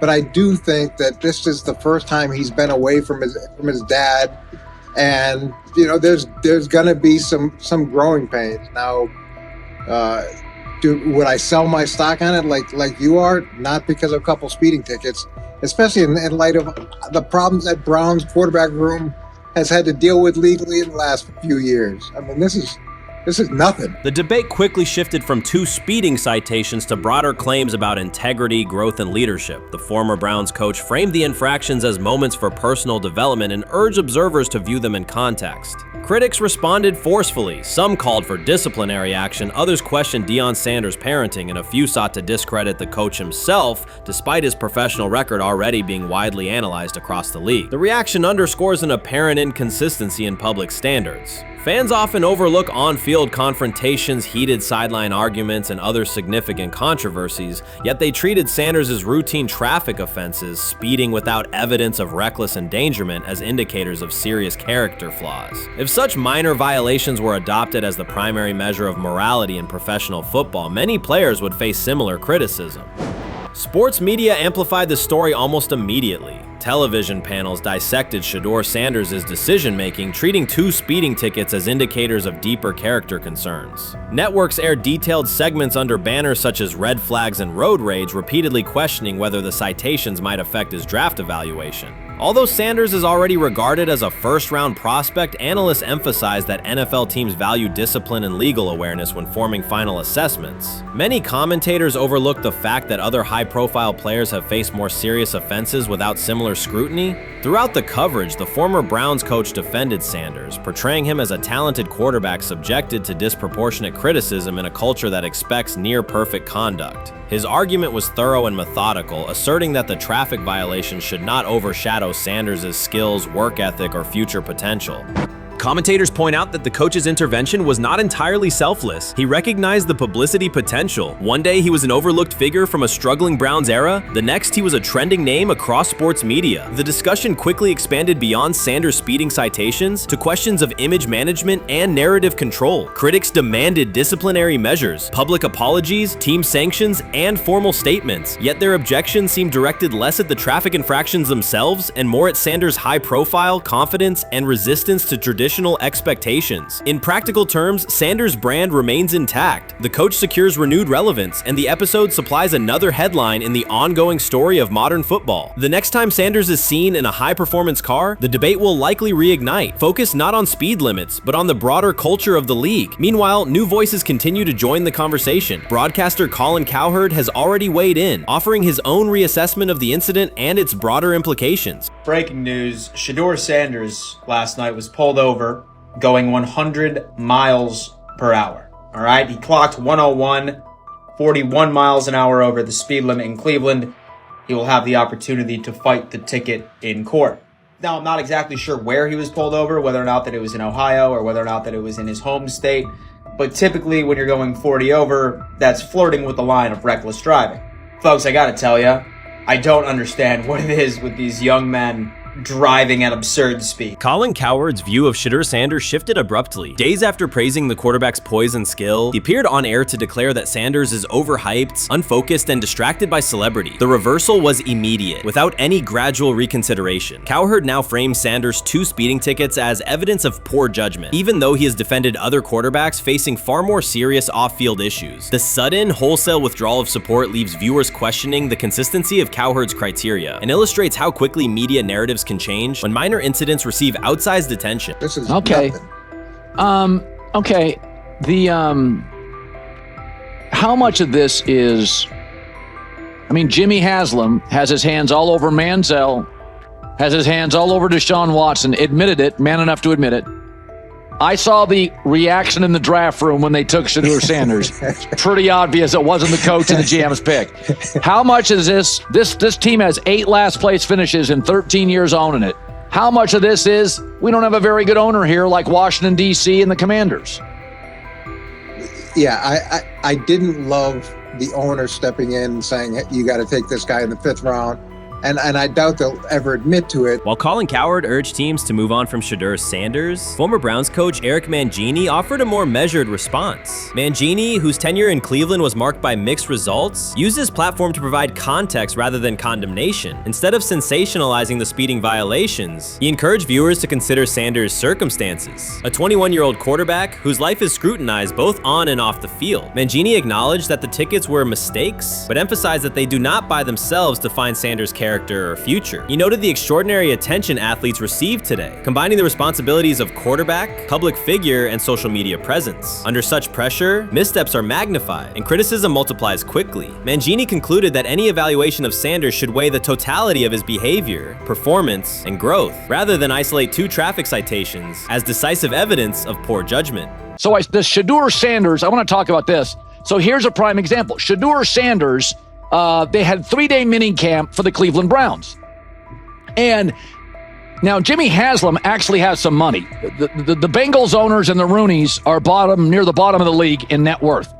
But what the Browns have is what I would call the Buffalo Bills used to have this years ago, pre-Josh Allen. What are Browns veterans saying about Shedeur Sanders behind closed doors? According to internal discussions, the feedback goes beyond casual praise. Several veterans describe his performance as franchise level. Private locker room conversations compare his command of the offense to established starters. And one senior assistant reportedly called him Sunday ready after a single walkthrough. The consensus is that front office staff and coaches have taken serious notice. Inside the Browns facility, informal conversations circulate among players and coaches. These remarks carry significant weight in personnel evaluations and often influence practice rotations. When veterans speak this strongly, the message typically reaches decision makers quickly, especially during roster planning. In short, the internal perception of Sanders is already affecting how the staff views the current quarterback depth chart. Browns vets kind of weigh in on Shedeur Sanders and how he's been since he arrived in Cleveland, in Pound Town. And I think it's very, very important that we discuss it, because it'd be really easy for these vets to, this wasn't like a on-the-record interview. This is just kind of back channels into what the vets are saying, the rumors, but the sources telling us. And we have a couple quotes, but Shedeur Sanders, Cleveland Browns, it seems like it's going well. And it's almost like you don't want to talk about it. At the center of the growing internal buzz is Shedeur Sanders, the rookie who entered Berea with late-round expectations but is being discussed privately as a potential long-term starter. This is not a routine camp tale about an extra arm taking practice snaps. Sanders has seasoned teammates, players with playoff mileage, quietly reassessing his ceiling. Observers who overlook these conversations risk missing one of Cleveland's most deliberate personnel moves in years. Sanders is not on the roster because of his surname. The Browns reviewed their quarterback depth, weighed costs, and chose a controlled, development-oriented option they believe can stabilize the position. His presence is already changing practice dynamics. Veterans notice his pocket awareness, adjust routes to his timing, and acknowledge that he processes coverage at an advanced level for a first-year player. Leadership patterns in the huddle feel different. Sanders delivers with precision and composure that challenge defenders to reevaluate their calls. The strategic upside is clear. A 4-year rookie contract offers cap flexibility while other franchises cycle through expensive stopgaps. Coaches and front office staff view Sanders as a calculated investment, not a publicity experiment. Outside chatter still focuses on Joe Flacco's age or Kenny Pickett's development. Inside the facility, however, veterans pause film sessions to dissect Sanders' ball placement and progression speed. Position coaches highlight clips where he works through reads decisively and delivers on time, traits rarely attributed to rookies. Sanders' confidence is measured rather than theatrical. He moves as though the NFL tempo is familiar, and that calm spreads across the roster. Experienced defenders are rechecking the depth chart and asking if the quarterback competition is tighter than publicly acknowledged. Great kid, and whether it's a following that he's earned, I mean, that's something that he's done a great job of interacting with fans. And but he is a great kid. You guys will get to know him more. He's working like crazy, just like all the guys. He's another young man. These rookies, my office is downstairs as they got to walk by my office as they come in. They come in early. And Shedeur, just like all those guys, he's in there early. He's getting his work done. He has not yet secured the starting job. Evaluations so far come only from brief practice periods, no comeback drives, no national headlines, just steady execution in shorts and helmets. In a league that celebrates splashy debuts, Shedeur Sanders is earning trust rep by rep. Veterans typically withhold judgment until late in camp, yet several are already studying his footwork and timing, which suggests genuine respect. Inside the building, coaches sense that the Browns may have finally found a stabilizing presence at quarterback. Cleveland's recent history underscores why this matters. The team has started 9 quarterbacks over the past 2 seasons, an indicator of instability rather than depth. Sanders arrives with composure, arm strength, and a well-known surname, so any sign of readiness is magnified. Financial context also plays a role. The Browns are allocating a significant portion of the salary cap to Deshaun Watson, whose performance has not matched that investment. To manage costs, the front office signed 4 additional quarterbacks on low-impact contracts. Together, they account for far less than Watson's annual cap figure. If Sanders continues on his current trajectory, that structure could give Cleveland both competitive clarity and much-needed financial flexibility. He's the only person who's come out and say, hey, man, this dude look kind of good, man. Let me tell you what I heard. A lot of people reaching out to players in the locker room and stuff. To me, I think this is it's a red herring. Like, I'm supposed to suspend myself to disbelief that he was going to look bad. I've never expected him to look bad to start with.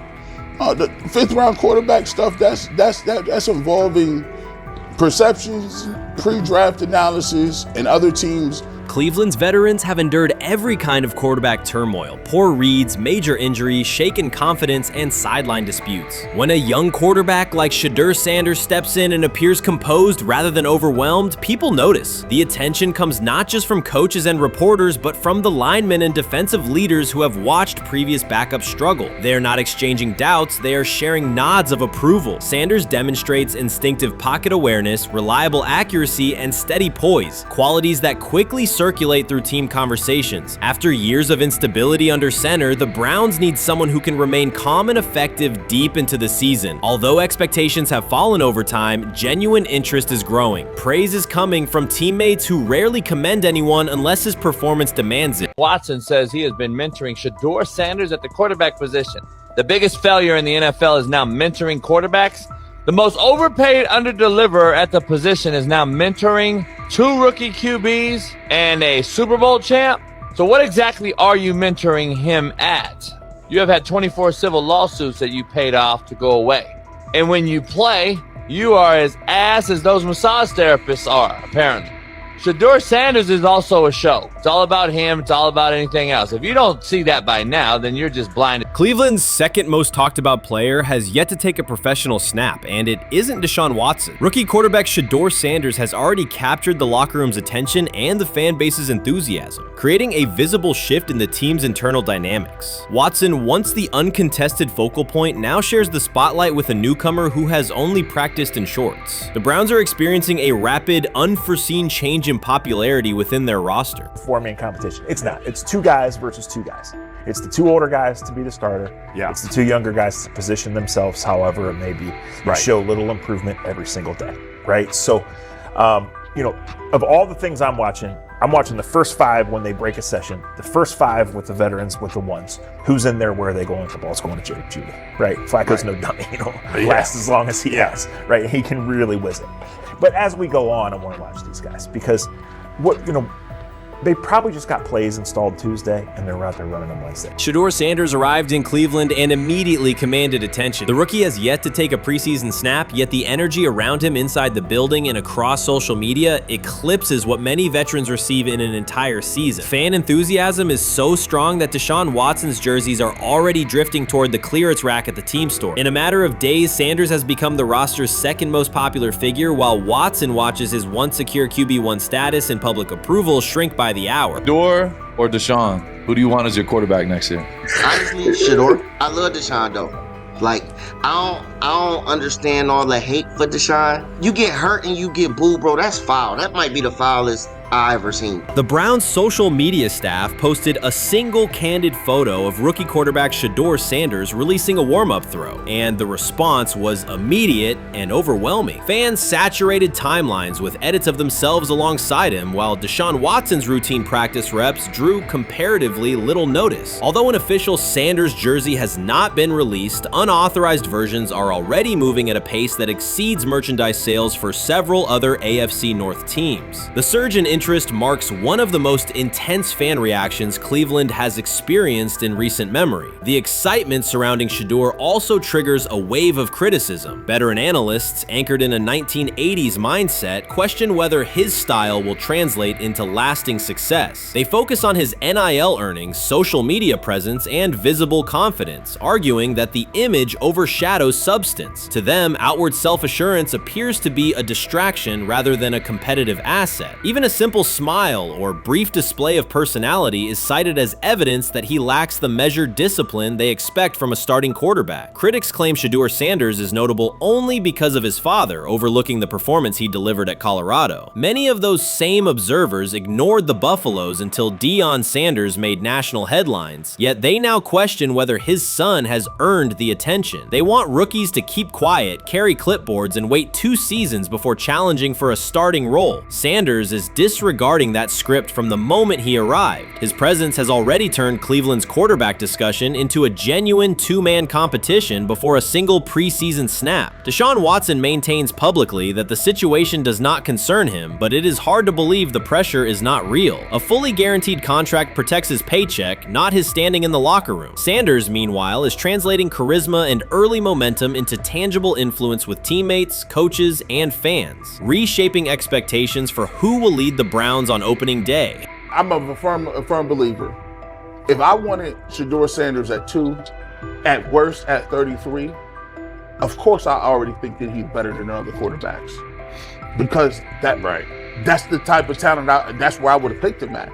And if he was at 2 or 33, and he still had this same exact skill set, we would be talking about him starting and playing. Right. Well, there'd only be 3 quarterbacks. It'd be here, 3 not quarterbacks, 4. not 4. Yeah. But since he moved to the 5th round, that's cool. They might have to go along with it. But to me, I think if you ask who got the best tools, I'm going with Shedeur. Shedeur Sanders has not taken a single professional snap, yet discussion about him has split NFL social media into 2 camps. One side already argues he should start immediately. The other worries about what that means for veteran quarterbacks like Deshaun Watson. Reporters now line the perimeter of Browns camp, scrutinizing every inconsistency in Watson's spiral and every precise throw from Sanders during drills. Each well-placed pass is clipped, posted to TikTok, and captioned as evidence of a future QB1. Cleveland is no stranger to quarterback drama, but this situation is different. Rather than cycling through another unproven starter, the franchise is dealing with a rookie who entered with more polish, public attention, and perceived readiness than most first-year players. Fans chant Sanders' name before he has appeared in a preseason game, while the established starter works to maintain his relevance. The atmosphere is not yet a full controversy, it is a countdown. Traditional analysts insist on the importance of experience and respecting the process, yet Sanders is progressing on the timeline set by the supporters who already view him as the next leader of the offense.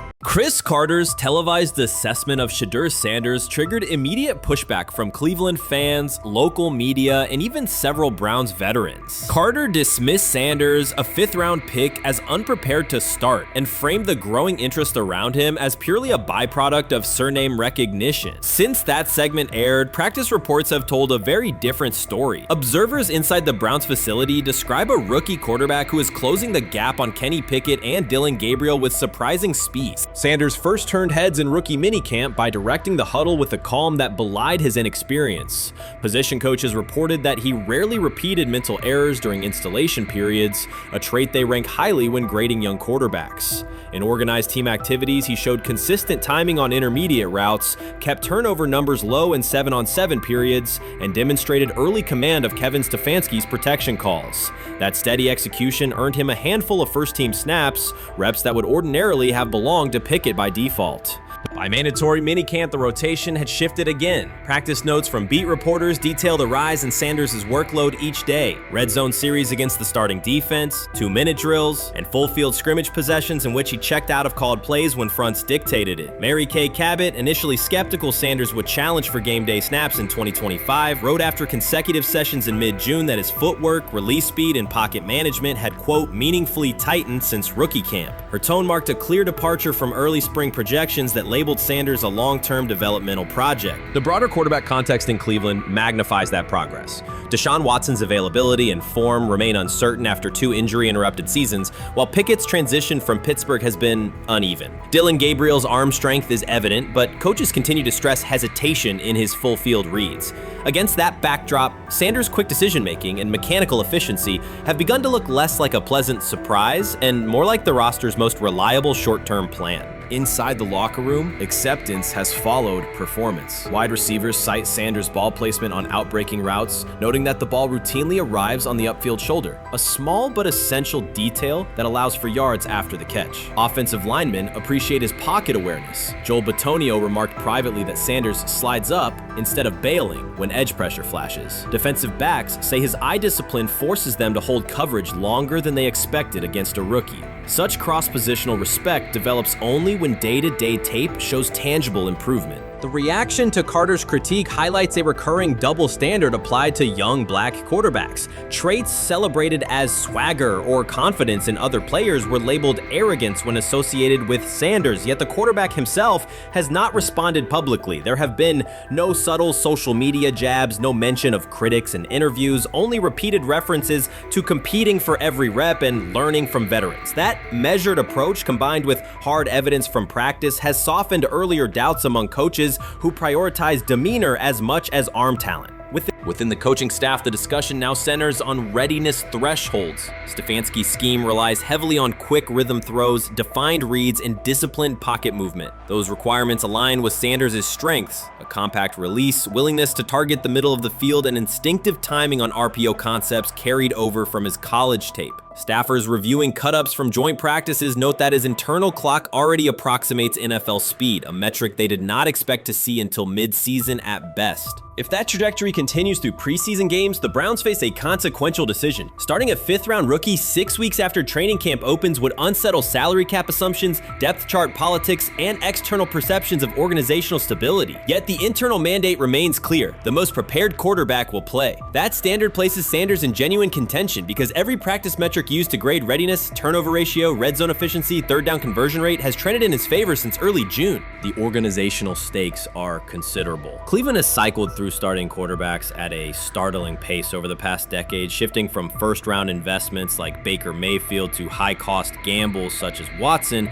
each move packaged as the long-awaited solution. A rookie chosen outside the first 100 picks ascending to the top of the depth chart would challenge long-held league assumptions about draft pedigree and opportunity. It would also validate the evaluation philosophy that prioritized Sanders' intangibles: processing speed, leadership presence, over conventional arm strength thresholds that pushed him down the draft board. Carter's televised remarks now sit awkwardly alongside daily updates from Berea. His critique relied on pre-draft labels and the presumption that a late-round passer with a famous father would need a redshirt year. Practice film contradicts that stance. Sanders checks protections at the line, manipulates safeties with shoulder fakes, and has reduced turnover-worthy throws and full-speed sessions to single digits. Statistics normally cited for veteran backups, not rookies. The longer that evidence accumulates, the more Carter's comments appear rooted in legacy bias rather than objective performance review. None of this guarantees Sanders will open the season under center. Preseason defenses test quarterbacks in ways practice cannot. Defensive coordinators will disguise pressure and boundary rotation to force late decisions. Sanders must show he can adjust protections and exploit mismatches without the benefit of a controlled environment. Yet within the Browns facility, the conversation has shifted from if he will be ready to when. Quiet confidence from Amari Cooper and other veterans suggests they believe Sanders can steady an offense searching for consistency more than highlight reel heroics. Sanders' rise also affects long-term roster calculus. If he earns the job and performs competently, Cleveland gains starter-level production on a cost-controlled rookie contract, freeing cap space allocated to other positions. That scenario could reshape roster-building strategy in a division featuring Joe Burrow and Lamar Jackson, quarterbacks whose contracts consume significant percentages of team payroll.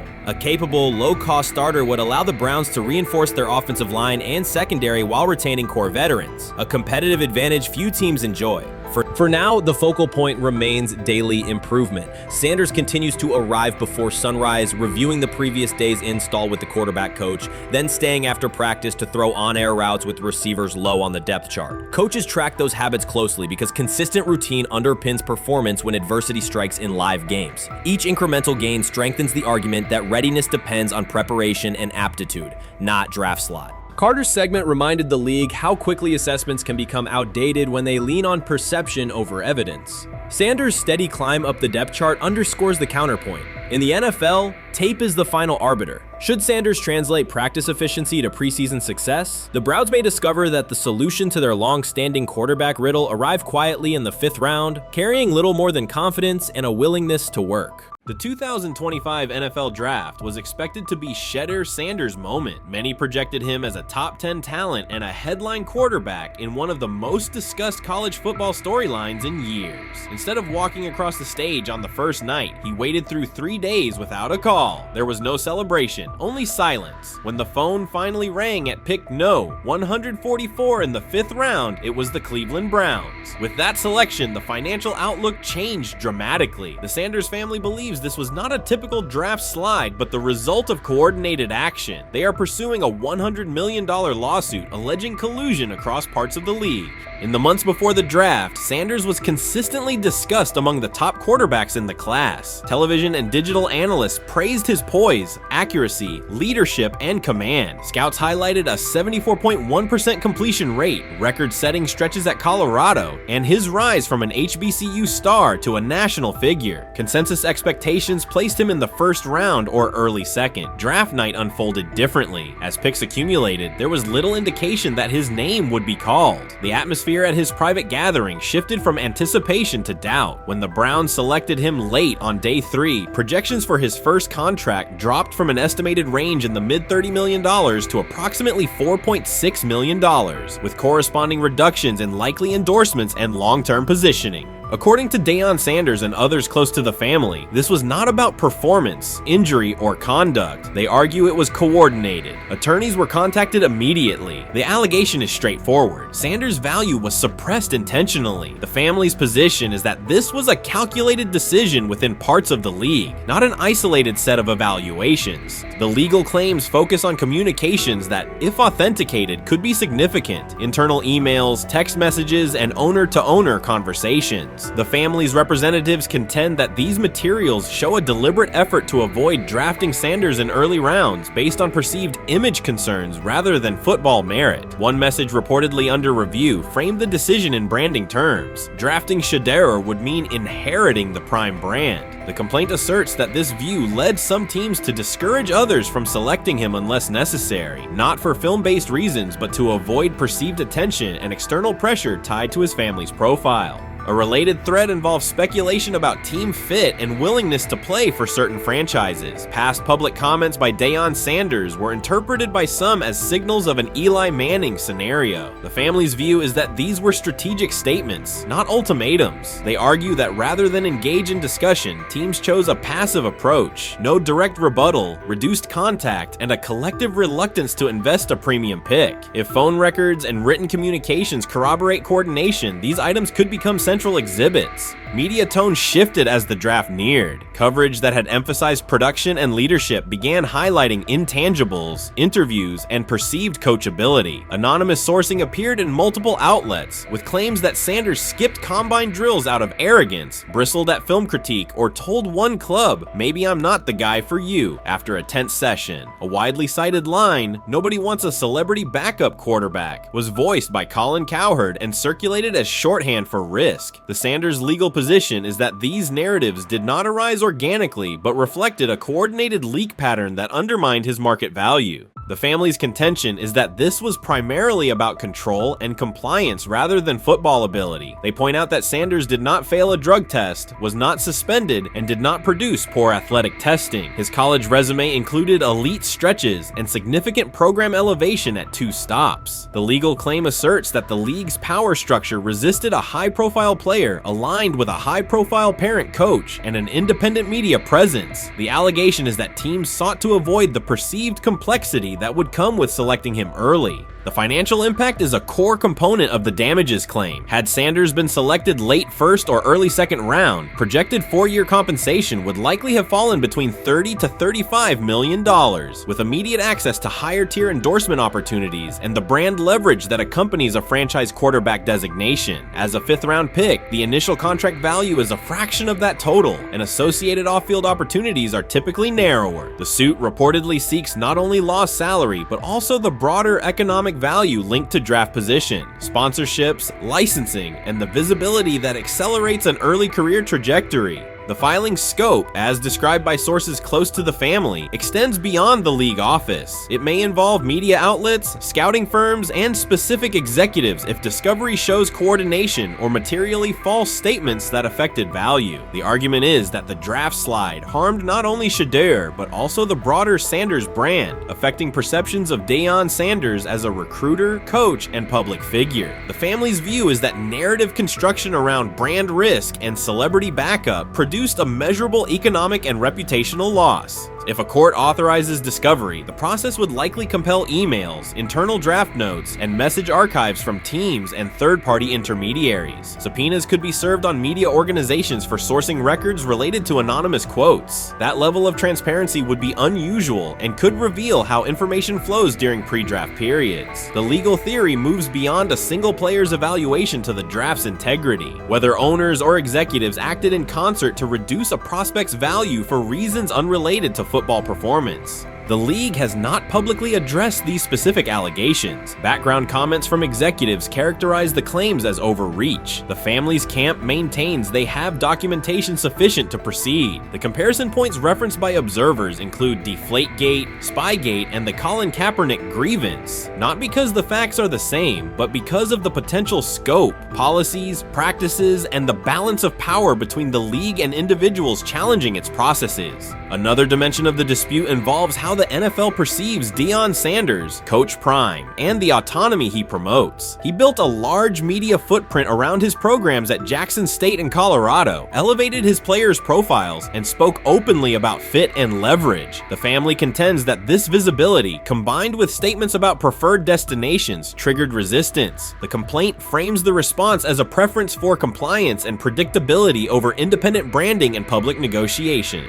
The suit also addresses the pre-draft decisions that critics point to, skipping the Senior Bowl, declining full workouts at the NFL Scouting Combine, and candid interviews about team fits. The family characterizes these as strategic choices commonly made by top prospects, not evidence of entitlement. Their view is that similar decisions by other players did not produce the same narrative because those players fit more comfortably within league expectations. The risk calculus is clear. Bringing a suit of this magnitude invites professional consequences. The family acknowledges that some within the league may react negatively. Their position is that the principle at stake, transparent and fair valuation, warrants the risk. The message they intend to send is that manufactured narratives and coordinated devaluation should face scrutiny, particularly when they affect earnings, opportunity, and reputation. If the case advances, several outcomes are possible. The court could find insufficient evidence of coordination, limiting the scope to individual judgments protected as opinion. It could also find enough to proceed to broader discovery, which would have implications beyond one player, including potential changes to how teams document evaluations and how media handle anonymous sourcing close to the draft. Agents might push for reforms, including clearer guardrails around leaks and standardized prospect communication records. For now, Sanders is working within the Browns structure. He has avoided public escalation beyond confirming focus on preparation and development. The lawsuit is a separate track managed by counsel. This dual approach, professional routine on the field and legal action off it, reflects the family's strategy. They intend to contest the process they believe harmed him while meeting club expectations day to day. The core allegations remain consistent across their statements. A talented quarterback saw his draft value suppressed by coordinated behavior tied to branding concerns and public positioning rather than football merit. Media narratives amplified that shift, and the result was a substantial, quantifiable loss. The remedy sought includes compensation and a measure of accountability that could deter similar conduct. Whether the claims are ultimately proven will depend on documentation and testimony. If emails, texts, and call logs substantiate coordination, the impact could be significant, prompting policy review around pre-draft communications and media engagement. If not, the case may narrow to disputes over opinion, perception, and the gray areas of scouting. Either way, the filing signals a willingness to confront entrenched practices and to test in court how far the process extends beyond film and interviews. This situation has moved from speculation to litigation. It addresses control, image, and power in a system that influences careers and compensation. It also underscores how public narratives can shape market outcomes. Sanders' path now has two tracks: earning opportunities on the field in Cleveland and seeking redress off the field for what the family views as an avoidable and orchestrated loss. The questions at stake are larger than one draft slot. They touch on how the league values independence, how information is weaponized, and what recourse exists when a player believes the evaluation moved from football to optics. The answers will emerge through practice reps and potentially through discovery and a courtroom record. You first, when you take a look at both of these QBs, who had the most impressive start so far in the preseason?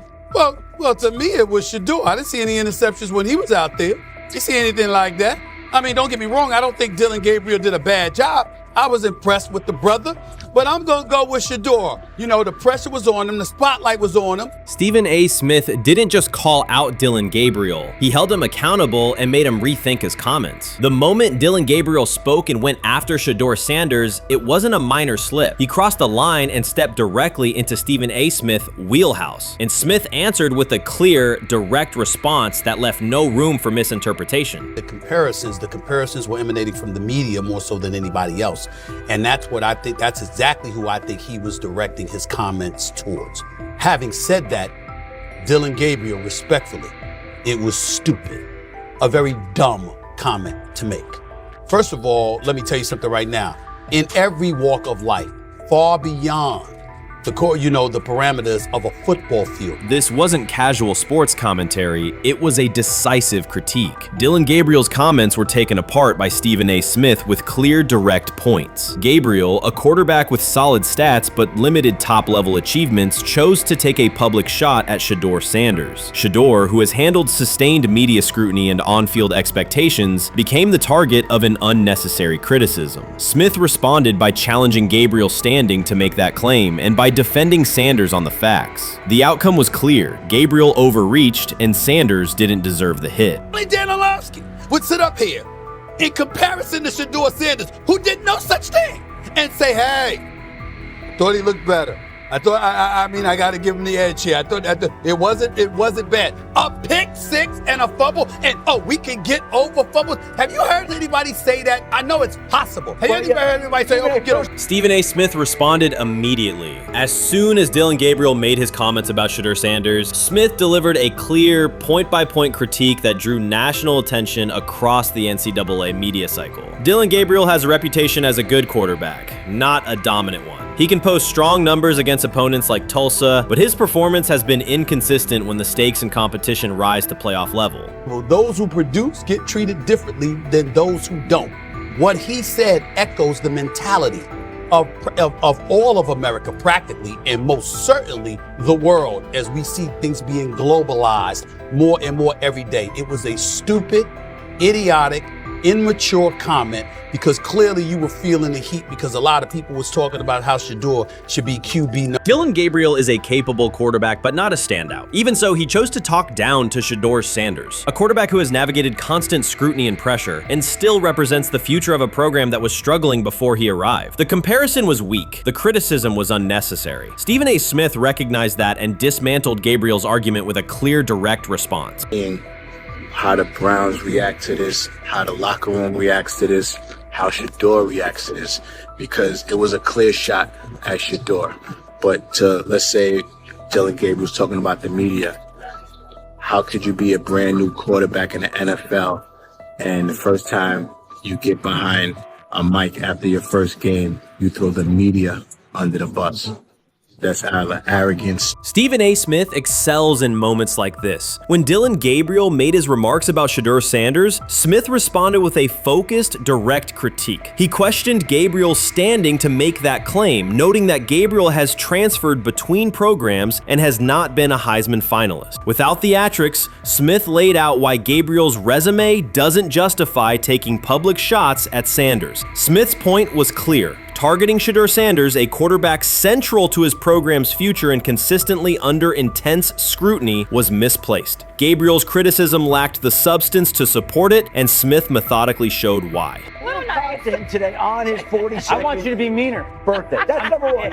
Number two, after the game, the Browns head coach Kevin Stefanski said there was a mix-up in the routes and that players were in the area that they shouldn't have been. Look at Stephen A's face. Look at Stephen A's face. Look at his face. Stephen A. Oh my Lord. The strength of Stephen A. Smith's response was that he didn't just address Gabriel's remarks. He challenged the image around him. Dillon Gabriel often presents himself as an overlooked contender ready to surprise. But the reality is that his profile hasn't commanded broad attention. It's a clear reminder that not every opinion carries equal weight. In defending Shedeur Sanders, Stephen A. was direct and precise. Shedeur isn't just a quarterback. He is Deion Sanders' son, which subjects him to scrutiny far beyond anything Gabriel has faced. Even under that pressure, Shedeur has maintained his composure, shown confidence, and delivered in key moments that helped revive a program many had written off. Stupidity, all of it. I thought it was a clear shot at Shedeur due to the fact that his Oregon coach threw a shot at Coach Prime and Shedeur during their meeting at Colorado last year. But you know what? The cream rises to the top. Let's see what happens this week. I see a lot of the media talking about they think it was about the media and not about Shedeur. And I think that's a chess move. For Dillon Gabriel to take shots at Shedeur Sanders was a miscalculation. Stephen A. Smith made the mismatch clear. Gabriel's attempt to shame Sanders was unnecessary and counterproductive. You don't target Deion Sanders' son when Deion has turned Colorado into primetime television. It underscored that Dillon Gabriel has often played with a chip on his shoulder because the spotlight hasn't followed him. He has been around long enough to compile numbers but not to earn broad respect. That's why going after Shedeur was misguided. Sanders, despite ups and downs, drives headlines. Gabriel's most notable headlines have been his transfers. Stephen A. Smith pressed that point without hesitation, challenging Gabriel's standing and leaving his argument looking like a forced throw that turns into a pick six.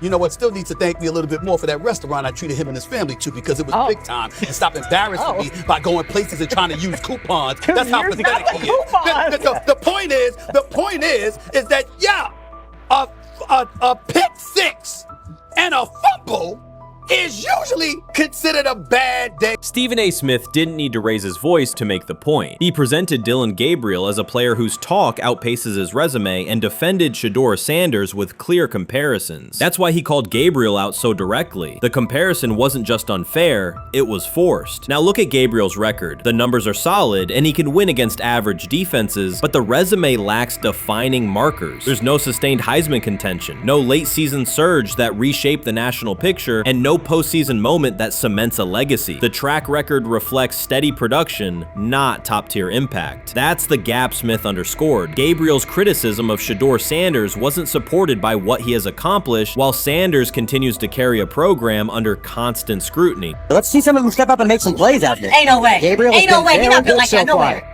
And this one is picked off and going back the other way. Oh my God, why did he stop playing? Now it's a foot race. And that is that. They told me bust out my AP, perfect timing. Hey, chat, we about to get legendary. Shedeur starting next game, baby. Shout out Dillon, though, you know what I'm saying? Bro, I love you, my heart. What am I bigger than cheese, bro? You know what I'm saying? But Shedeur got it. Shedeur Sanders is a national brand who draws viewers for both performance and result. Dillon Gabriel's attempt to diminish him read as resentment. And Stephen A. Smith called out the insecurity and lack of awareness directly. Colorado under Deion Sanders is prime time, and Shedeur sits at the center of that spotlight. If Gabriel expected the sports world to agree while he took a shot at Shedeur, he misread the moment. Smith dismantled the argument and questioned the credibility behind it. Gabriel will move on. He'll keep playing, give interviews, and have fans, but this exchange will trail his media profile as a reminder of a misstep. It's a clear example of a resume that doesn't justify taking public aim at a quarterback carrying that level of scrutiny and responsibility. For the Cleveland Browns preseason game today is that the way that some white folks watched Shedeur Sanders last week is the way that some black folks were watching Dillon Gabriel today. And it's not Dillon Gabriel for Dillon Gabriel's sake. Most folks don't have a problem with Dillon Gabriel. It's what he represents, which is the disrespect of a black person for no other apparent reason than they are a confident black person. Dillon Gabriel thought he was aiming up. Instead, he was placed back among quarterbacks who are good but not great. Stephen A. Smith made the central point. Dillon Gabriel doesn't shape the conversation. Sports are about narrative as much as numbers, and Gabriel's story doesn't move the culture, while Shedeur Sanders does. Smith highlighted that contrast clearly. By the end, Gabriel's credibility had taken a measurable hit. The critique was decisive and sent a broader message to any player considering public shots at Shedeur Sanders. If you step into that debate, you will be held to a higher standard and your resume will be tested. Dillon Gabriel learned that the hard way. When he led college football in completion percentage and he threw almost 40 touchdowns for over 4,000 yards, how tall was he? Because they make it seem like he shrunk all of a sudden, RC. Oh, how lively was his arm? Because all I know is somebody did that. Somebody threw for over 4,000 yards, somebody threw for almost 40 touchdowns, and somebody led college football in completion percentage. Now, I'm trying to figure out, what I try to figure out all the time, Mel, is how a guy that hadn't played football in almost 5 months. Shannon Sharpe has publicly defended Shedeur Sanders and criticized those questioning him. Sanders has earned higher recognition and some fans are responding negatively. Although there's debate about whether he belongs on a second team list, Sharpe maintains that Sanders' career is clearly ascending. Reactions on social media are mixed. Some users are angry, others are surprised, and a few say they anticipated this result. The conversation remains active. When reports confirmed that Shedeur Sanders had been elevated from second team to near top tier status, Shannon Sharpe issued an emphatic response. He delivered a detailed rebuttal to critics, underscoring why Sanders deserved the promotion and directly challenging those who doubted the decision. I don't think that he was underprepared during these meetings. I don't believe any of these stories that he showed up arrogant and that he was bombing his interviews. I mean, you watch the film, he's on time, he's on point. You watch his interviews, he answers like a 10-year NFL veteran. Like, he's clearly dominating OTAs. It's every single day there's a new report of how well he's doing for the Browns in OTAs. And I mean, you can say what you want, it's just OTAs. Okay, if that's your new narrative, then he's doing exactly what he needs to be doing. He's on point, he's on time, he's getting the respect of his teammates, and he's making plays. So we're gonna see years down the line, something's gonna come out that I don't know what exactly it was, but something will come out. Critics have been waiting for an opportunity to dismiss Sanders. They labeled him overrated, accused him of benefiting from nepotism, and claimed his profile came only from his last name and polished image. Within their own echo chamber, they cited every game in which he fell short of huge passing numbers as validation of their doubts. Since Sanders has begun receiving formal recognition, criticism has escalated. A wave of self-appointed analysts is dissecting his throwing mechanics and team role, and many online commentators now argue that his promotion reflects deeper problems within the sport. Shannon Sharpe rejected each criticism directed at Shedeur Sanders. During the broadcast, he turned a routine segment into a detailed examination, acting as presenter, interrogator, and fact-checker. Sharpe walked viewers through game film, season statistics, and scouting reports to show why Sanders merited his recent promotion. Whenever a panelist claimed Sanders had not earned the role, Sharpe countered with completion percentages, efficiency ratings under pressure, and documented late-game drives that changed outcomes. He stressed that the backlash was driven less by on-field evidence and more by reluctance to revise earlier opinions. Sharpe argued that critics were upset not because Sanders lacked qualifications, but because his progress contradicted their initial narrative. By the end of the discussion, Sharpe had moved past simple defense and reframed Sanders as a clear example of performance-based advancement, demonstrating that early predictions can be wrong. Never heard of no Dillon Gabriel or Tyler Shock. What the hell is that? So how is Shedeur Sanders going behind them? I'll tell you how. Collusion. 4 different times they passed on him. How the hell does that happen? 4 rounds. It doesn't happen to a quarterback. We've never seen anything like this before. Shedeur Sanders with the watch. Shedeur Sanders with his bravado. Shedeur Sanders with this supposed arrogance or whatever. Shedeur Sanders' advancement did not happen by chance. While detractors questioned his resume online, he continued to prepare, attend every practice, and deliver accurate throws under pressure. The contrast between his output and the complaints directed at him has been stark. Some critics even argued the selection committee was, quote, biased toward performance, as if rewarding strong play were improper. Rumors quickly followed. Certain commentators speculated that a public relations push from the Sanders family must have influenced voters, suggesting everything from coordinated media strategies to alleged favors for coaches. None of these theories addresses the basic point. Sanders earned his promotion through consistent production, poise in the pocket, precise ball placement, and efficient decision-making. Shannon Sharpe highlighted these facts during his response. He noted that Sanders' performance metrics justify the recognition and emphasized that resistance to the move stems more from prior prejudice than from substantive evaluation. For Sharpe, the goal was clear: present the data, challenge unfounded claims, and correct the narrative. The discussion therefore became a broader statement about acknowledging merit and abandoning outdated assumption. Colin Cowherd defend college basketball coaches who have gotten a DUI, come to their defense and say they didn't need to be fired, that they deserve a second chance. But Shedeur Sanders drives 40 miles over the speed limit, gets a one-on-one ticket, and Colin Cowherd comes on his show today and says he's out on Shedeur Sanders. He's seen enough. He can't support him anymore. He can't be in the Shedeur Sanders camp because of the speeding ticket. Shannon Sharpe addressed commentators who portray constant doubt as expertise. Those who discount strong performances with "we'll see" but declare bust after a single mistake. He noted their belief that progress only counts if an athlete visibly struggles. Sharpe's response was methodical rather than emotional. He presented evidence, cited statistics, and calmly refuted each claim. Following his remarks, several critics began revising or deleting earlier posts, recasting themselves as longtime supporters of Shedeur Sanders despite having questioned him for months. Sharpe insists on accountability, naming specific individuals and dates while requesting public acknowledgement of prior errors. He argues that analysts cannot spend months undermining a player's potential and then quietly adopt a supportive stance once the athlete succeeds. These are serious, big-time, top-of-the-line playmakers that they have. If you can go 45-42 in the fourth quarter because your quarterback set the school record with 510 yards passing.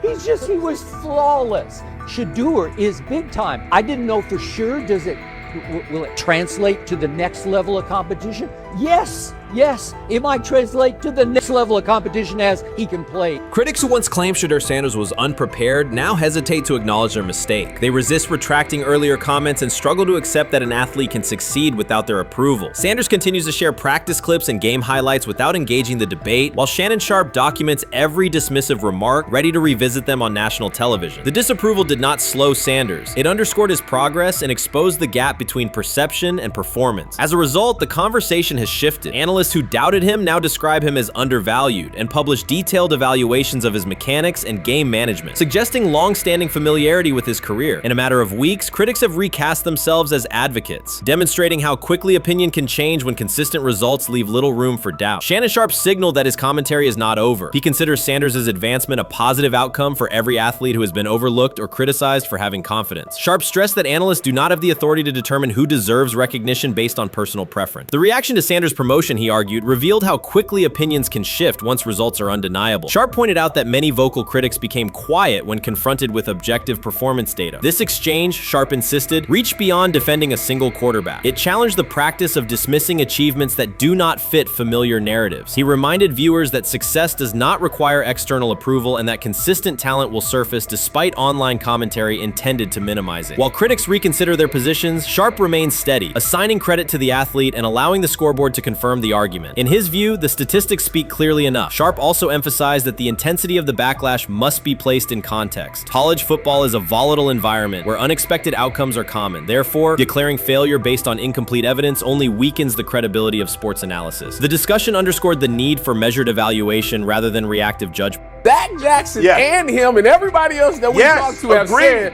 that Shedeur looks good. He looks really good. Yes. He looks better. And we got Zach that say Dillon Gabriel ain't even an NFL quarterback.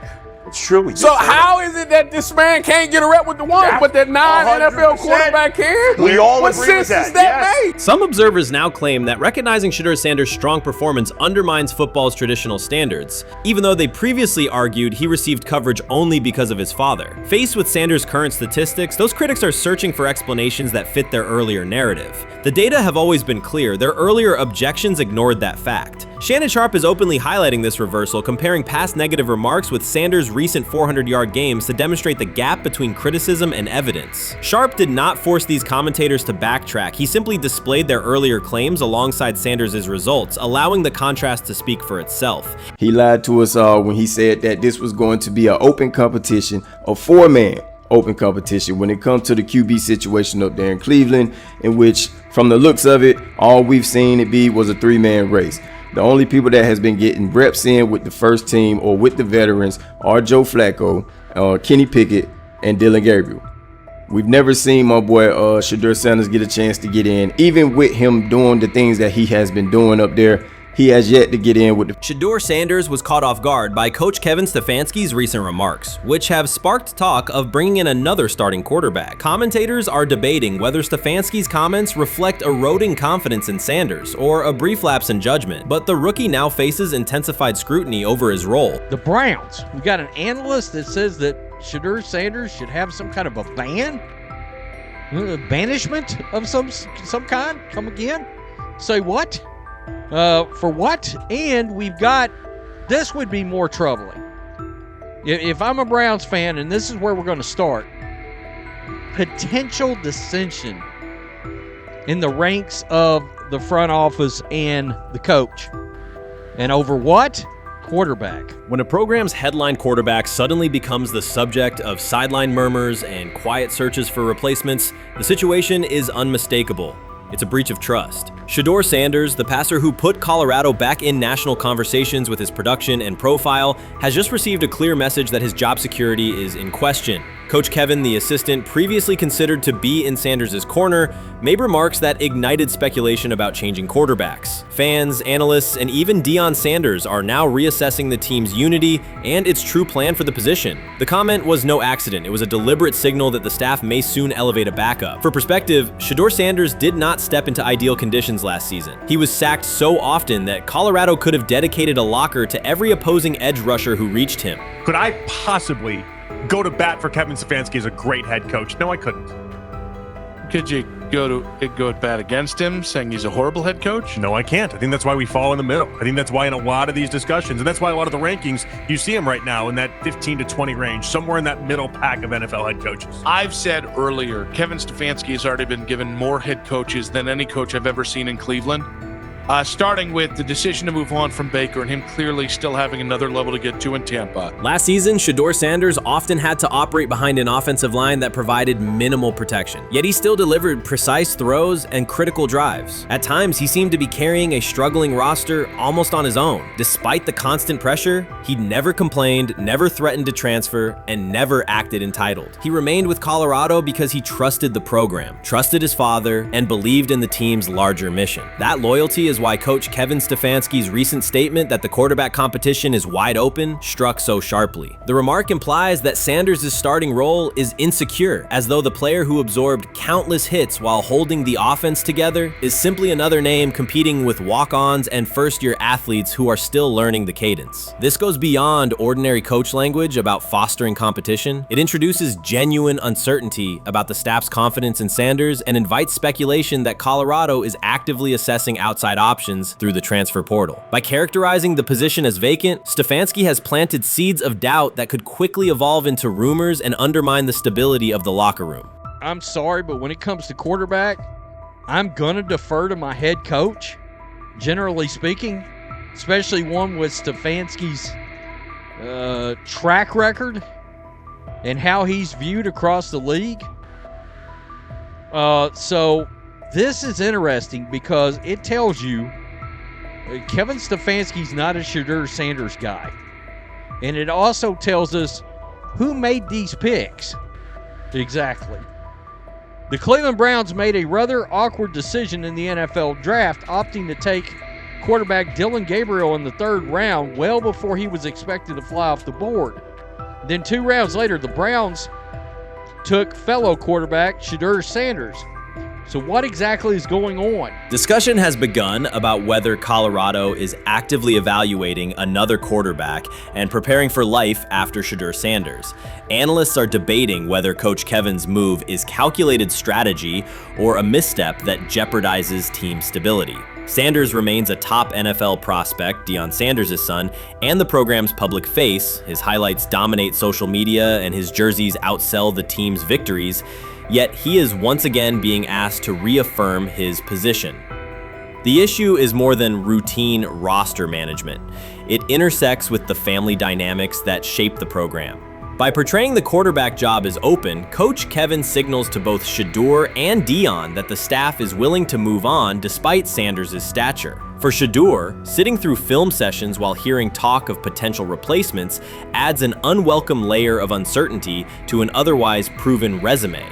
The decision may reflect a desire for a quarterback with a different profile, perhaps someone more mobile and system-oriented, rather than a dismissal of Sanders' accomplishments. Sometime last week, and then, and I just tweeted that out again this morning, and then today, the Joe Flacco one got posted. So running through this, and then of course we'll still have Dillon will be next, and then Shedeur will come last. As training camp nears, Mary Kay Cabot is providing straightforward analysis of the Cleveland Browns quarterback competition. The starter has not been named, but she has moved away from her earlier skepticism of Shedeur Sanders and now acknowledges his talent and potential. Cabot explained that if Joe Flacco is chosen to start week 1, it will mean he is the most prepared to play immediately. This approach would also give younger quarterbacks such as Kenny Pickett time to adjust, refine their skills, and maximize their potential while Flacco handles the early workload. She added that a Flacco start would not prevent Sanders from earning the position later in the season. The depth chart remains flexible, and Sanders' continued development could put him in line for an opportunity as circumstances evolve. Cabot also noted that Pickett could win the job for week 1, but he must demonstrate he can integrate smoothly with the offense and perform reliably under pressure. The Browns want a leader who can control the huddle, execute plays efficiently, and maintain composure. Pickett's performances in upcoming practices and preseason games will be critical in determining whether he secures the starting role or Sanders ultimately takes the reins as the season progresses. Things like that. It doesn't mean that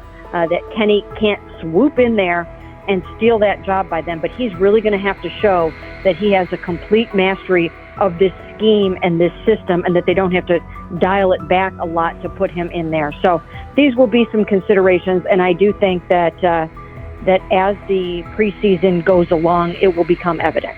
Mary Kay Cabot recently stated that Shedeur Sanders is ready, and the Cleveland Browns are monitoring him closely. After a strong showing during organized team activities and minicamp, Sanders has made notable strides in his development. With continued progress, he is expected to return to the field prepared to contribute meaningfully. The Browns coaching staff is tracking his growth, and anticipation about his long-term role is increasing. Cabot added that if Sanders maintains this trajectory and continues to demonstrate poise within the team, he will have a legitimate chance to earn the starting quarterback job. Each practice rep strengthens his case, reinforcing the possibility that his development could benefit both the player and the organization. As Sanders impresses, discussion about his future in Cleveland becomes more compelling. Cabot also emphasized Sanders' advanced understanding of the offense. She noted that his football IQ appears in every drill and that he seems ready to execute the Browns system at full speed. His ability to process defenses quickly and make decisive reads distinguishes him from his peers. With the appropriate opportunity, Cabot believes Sanders could become a genuine difference maker for the Browns. One area Cabot highlighted is Sanders' command of pre-snap adjustments. His capacity to diagnose defensive fronts and communicate changes gives him an edge and reflects high football intelligence. If he translates those reads into consistent connections with his playmakers, he could elevate the Browns' offense significantly. By comparison, Cabot said quarterback Dillon Gabriel is still refining his grasp of complex terminology and play calling. While Gabriel possesses upside, Sanders' comfort with intricate concepts and his ability to manage tight pockets under pressure give him a clear advantage at this stage. stage. Gabriel must sharpen those elements to compete at Sanders' level. Cabot previously reported that Sanders had already earned first-team practice snaps ahead of Gabriel. Her latest update confirms that Sanders is now approved as the Browns' starting quarterback, solidifying the organization's commitment to him as QB1. Expectations are high, and his response to the challenge will be closely watched throughout training camp and preseason. Cabot further noted that head coach Kevin Stefanski authorized Sanders to take expanded first-team reps beginning next month. This milestone underscores Sanders' readiness and the coaching staff's confidence in his progress. As the regular season approaches, Sanders aims to cement his status as the starter, and the competition for that position is intensified. Though Sanders leads the race, Kenny Pickett remains in contention. Cabot stressed that Pickett must prove he can integrate seamlessly with the offense and perform consistently under pressure. His performance over the next several weeks will determine whether he can challenge Sanders for the starting role.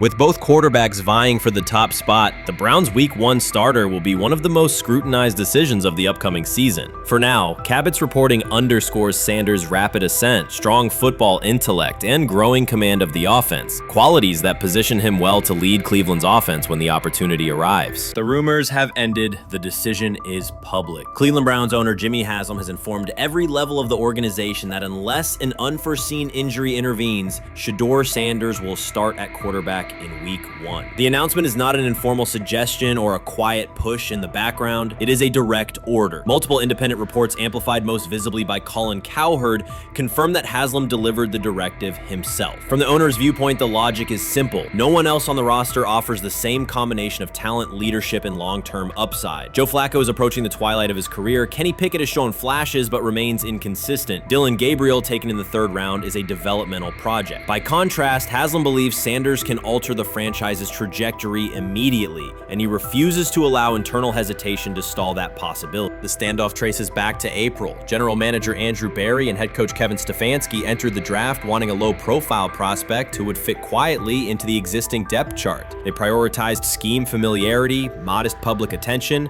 and a clear developmental timeline. When the board lined up, they reached for Gabriel in round 3, reasoning that an early investment would justify keeping a rookie on ice behind the veterans. But Sanders continued to slide, first through day 2, then deep into round 5. Haslam watched the names come off the board, convinced the league's bias against Deion Sanders' outspoken son was obscuring legitimate first-round talent. When Cleveland's 5th-round pick arrived and Sanders was still available, Haslam intervened. He did more than approve the choice, he overrode the original plan, making it clear that the organization would select Sanders and give him every chance to compete. From that moment on, the Browns' internal narrative splintered into 2 camps, those ready to accelerate around their owner's vision and those still trying to protect their original approach. Once rookie minicamp began, Sanders erased much of the speculation. He commanded huddles, processed coverages quickly, and delivered throws with anticipation that belied his draft slot. Teammates noted his willingness to accept blame for missed timing, then correct the error without dramatics. While Flacco and Pickett split most first-team reps, Sanders treated limited opportunities as full-speed auditions. During organized team activities, he identified blitz looks, redirected protections, and consistently found his second read when the primary route was covered. More than one defensive veteran told local reporters that Sanders looks like the best arm in the building. That assessment forced Berry and Stefanski to reevaluate their timetable. They could no longer label Sanders a long-term project without contradicting on-field evidence. Drafting Gabriel 2 rounds earlier had provided the staff an excuse to slow roll Sanders' ascent. Coaches could point to investment cost, meeting room familiarity, and installation comfort to justify Gabriel's snap share. Yet each practice rep in which Sanders outperformed the 3rd rounder weakened that shield. Behind closed doors, position coaches began requesting more Sanders film for cut-ups, and offensive assistants quietly shifted meeting questions toward concepts the rookie already executed well. By mid-June, Berry himself started describing Sanders not as a developmental asset, but as a competitive option. Those subtle linguistic changes signal the front office's recognition that the narrative had moved beyond their control. Haslam's history with quarterbacks is well documented. His pushes for Johnny Manziel, Baker Mayfield, and Deshaun Watson were high-visibility swings, each driven in part by a desire to generate excitement as well as wins. Critics highlight those choices to question his evaluation track record, yet Haslam perceives Sanders differently. Where Manziel carried off-field concerns, Sanders brings a reputation for professionalism. Where Mayfield's leadership style divided veterans, Sanders' approach has united receivers. receivers and linemen. Where Watson's trade involved unprecedented controversy, Sanders arrived at minimal draft cost. Haslam sees a rare chance to capture star potential without mortgaging the future, and he is unwilling to cede that upside to cautious pacing. Cleveland's supporters, weary of revolving door quarterbacks, have rallied around Sanders with unexpected speed. Sales of customized Sanders #2 jerseys surged within days of rookie minicamp. Training camp ticket requests spiked once local media circulated videos of Sanders making NFL-caliber anticipation throws during 7-on-7 periods. The mood in Northeast Ohio has changed from tentative hope to active belief. Longtime season ticket holders who once shrugged at preseason storylines now debate Sanders' footwork at neighborhood barbecues. Social media engagement for Brown's content has climbed, driven by highlight compilations of the rookie threading seam passes between linebackers and safeties. All of this places Kevin Stefanski in a fragile position. If he opens week 1 with a veteran starter and the offense sputters, criticism will be swift. Each stalled drive will be interpreted as evidence that he ignored the owner's edict and the fan base's intuition. Conversely, if he names Sanders the starter solely under pressure, any early struggles could be framed as proof that Sanders was rushed, further exposing Stefanski to blame. The only sustainable solution is conviction. Either stand behind a veteran with clear strategic reasoning or embrace Sanders fully and structure the offense around his strengths. Splitting the difference, rotating series, delaying first-team reps, or using vague competition language will satisfy no one and likely jeopardize locker room clarity. Sanders' personal approach has reinforced Haslam's confidence. Instead of taking post-draft downtime, he traveled to Texas to train in full Browns gear at facilities near his father's home. The leaked clip of Sanders executing footwork drills in helmet and pads wasn't a marketing ploy. It was a glimpse into a quarterback visualizing Week 1 live. Team personnel who viewed the footage recognized purposeful rehearsal, cadence calls, pocket movement against simulated pressure, and follow-through adjustments based on imagined rush lanes. Observers asked why a rookie would conduct such intense solo sessions in May. The answer is straightforward. Sanders does not view himself as a developmental pick. He considers himself the starting quarterback of the Cleveland Browns and prepares accordingly. On pure ability, Sanders' arm strength ranks with the league average for starters. His accuracy to the intermediate middle, an area where the Browns' current scheme generates high-leverage completions, has drawn consistent praise from receivers. The primary areas still under review are blitz recognition and live bullets and timing on deep outbreaking routes versus press coverage. Those developmental checkpoints are significant, yet daily practice reps show acceleration. In contrast, Flacco's mobility limits the boot action game that Stefanski installed to help Mayfield early in his tenure. Pickett can extend plays, but struggles to attack tight windows between linebackers and safeties, an essential requirement in Cleveland schematics. Gabriel remains an unknown at NFL speed. Thus, the competitive landscape favors Sanders sooner than the coaching staff originally planned. The franchise now stands at an inflection point. Haslam's mandate, the locker room's growing support, and the fan base's enthusiasm all tilt towards Sanders. The front office's earlier strategy, anchored in patience and quiet development, is increasingly untenable. Barry's shift in messaging indicates grudging alignment, but final authority over the depth chart rests with the coaching staff, unless ownership directly intervenes on game day decisions. A move rare, but not unprecedented in the NFL. Should Stefanski align with the owner and name Sanders the starter before preseason concludes, he can claim proactive vision and tailor the offense through training camp. Should he resist and open with a veteran who falters, he risks rapid loss of credibility and possibly his position. Either path carries pressure, but only one aligns with the momentum sweeping through the building. For 2 decades, the Browns have cycled quarterbacks without securing a stable star. Each new hope, whether draft pick or trade acquisition, has collapsed under injuries, inconsistency, or organizational disarray. The possibility that Sanders could finally anchor the position is not merely a football storyline. It is a potential cultural reset for a fan base defined by resilience. Haslam's insistence reflects that awareness. Cleveland needs a leader who can win on Sundays and project confidence every other day of the week. Sanders has shown he can shoulder expectations without retreating from scrutiny. That trait, more than arm talent alone, is why the owner views him as indispensable. Voluntary workouts transition to mandatory minicamp next week. If Sanders receives a substantial share of first-team snaps, observers will interpret it as the staff's acknowledgement that the competition is tilting decisively. A public declaration may not follow immediately, but every rep allocation is a signal. If, however, the staff continues funneling most top unit snaps to Flacco or Pickett, tension will escalate. Local media will question the evaluation process. National analysts will debate the merits of letting a rookie learn through live action versus controlled practice. Inside the facility, players will recognize any disconnect between performance and opportunity, and unity could fray. The Browns have reached a decisive moment. Shedeur Sanders has demonstrated the skill, poise, and work ethic to justify starting in Week 1. Jimmy Haslam has publicly positioned him as the future, and by implication, the present of the franchise. Kevin Stefanski and Andrew Berry must either endorse that vision or brace for the consequences of delaying it. For Cleveland fans, the significance is clear. A legitimate chance to exit the cycle of quarterback uncertainty and rally behind a signal caller capable of commanding the field and galvanizing the city. Whether that opportunity is seized promptly or postponed will define the Browns' 2025 season and likely the tenure of the decision makers involved. They have never loathed college football itself. They have resisted the people determined to reshape it. When Deion Sanders, black, direct, unapologetic, walks into a room of power brokers and speaks with authority instead of deference, critics recoil. During his playing days, they complained about celebrations and gold chains. Now that he is a head coach, mentor, and father, they label him something more polite, but just as dismissive, a problem.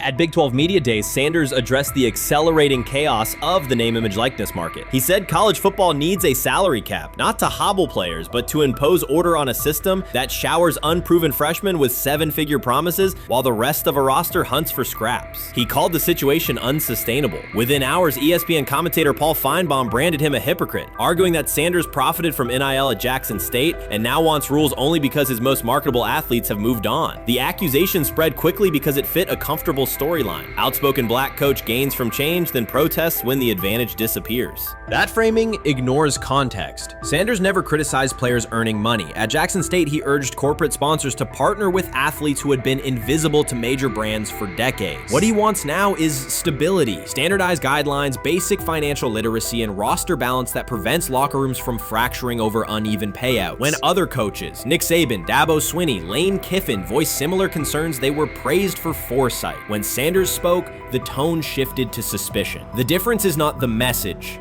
it is the messenger. Feinbaum's response followed a familiar script. When black leaders question the structure of the sport, their motives are interrogated, their credibility attacked, and their competence doubted. He did not level the same charge at Jimbo Fisher when Fisher complained that NIL disturbed recruiting. He stayed silent when Kiffin lamented the transfer portal. But Sanders, who raised enrollment and television ratings at Jackson State, brought unprecedented attention to Colorado in one season and consistently mentors players beyond football, was called opportunistic. Feinbaum dismissed the cultural impact Sanders created, the exposure for historically black colleges, the draft picks developed, the infrastructure improved, reducing his work to a marketing stunt dependent on star sons, Shedeur and Shiloh, or two-way standout Travis Hunter. Sanders did not retaliate. He returned to practice, media obligations, and recruiting. His confidence is rooted in faith and in the responsibility he feels toward young athletes whose lives will extend decades beyond their highlight clips. When he asks for NIL boundaries, he is thinking about freshmen handed large sums without guidance, families unprepared for sudden wealth, and programs that abandon kids once production stalls. He has watched that cycle from the inside.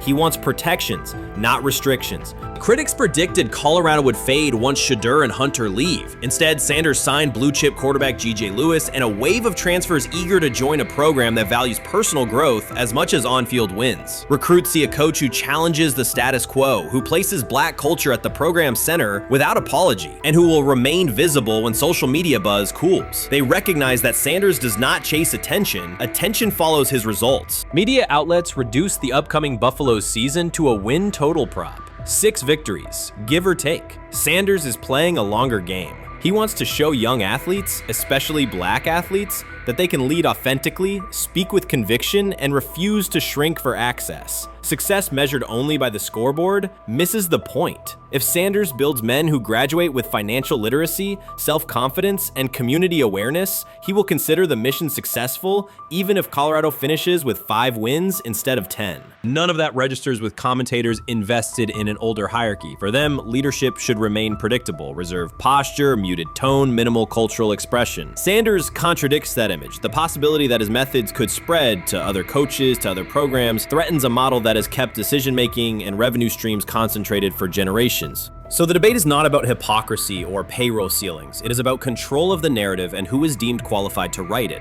Sanders refuses to surrender that authority. He knows order is necessary. He also knows whose voices have been ignored whenever real reform is discussed. By speaking plainly, he forces television panels, athletic directors, and conference commissioners to confront issues they would rather defer: financial education, equitable resource distribution, and consistent national standards. Whether Colorado exceeds betting lines this fall will not change the trajectory Sanders has already set. He made Boulder relevant, energized recruiting beyond traditional power corridors, and broadened college football's cultural reach. That influence will persist long after social media debates cool. If his call for NIL structure eventually becomes policy, as the NCAA and Congress now contemplate, Feinbaum's soundbite will fade while Sanders' imprint endures. In the end, accusations of hypocrisy say more about the accuser than the coach. Sanders has remained consistent: empower athletes, hold adults accountable, and inject stability before unchecked money corrodes the locker room. The people who stand to lose clout in that environment prefer the chaos they can manipulate. Sanders prefers a system that nurtures the players who make the sport worth watching. His advocacy is rooted in experience, not self-interest, and his critics will have to decide whether to engage with that reality or keep shouting from the sidelines. Shedeur Sanders doesn't ask for excuses. He hasn't blamed limited reps, patched together receiver groups, or fourth-string offensive linemen struggling against Cleveland's second-team defense. He shows up, works, and demonstrates why he belongs. On day 3 of Brown's training camp, for the first time since OTAs, he finally received something close to a fair opportunity. He lined up with the second unit during an 11-on-11 period and made the most of it. In 8 plays, he did what he typically does when given a chance. He executed. He went 2 for 2 on a quick series,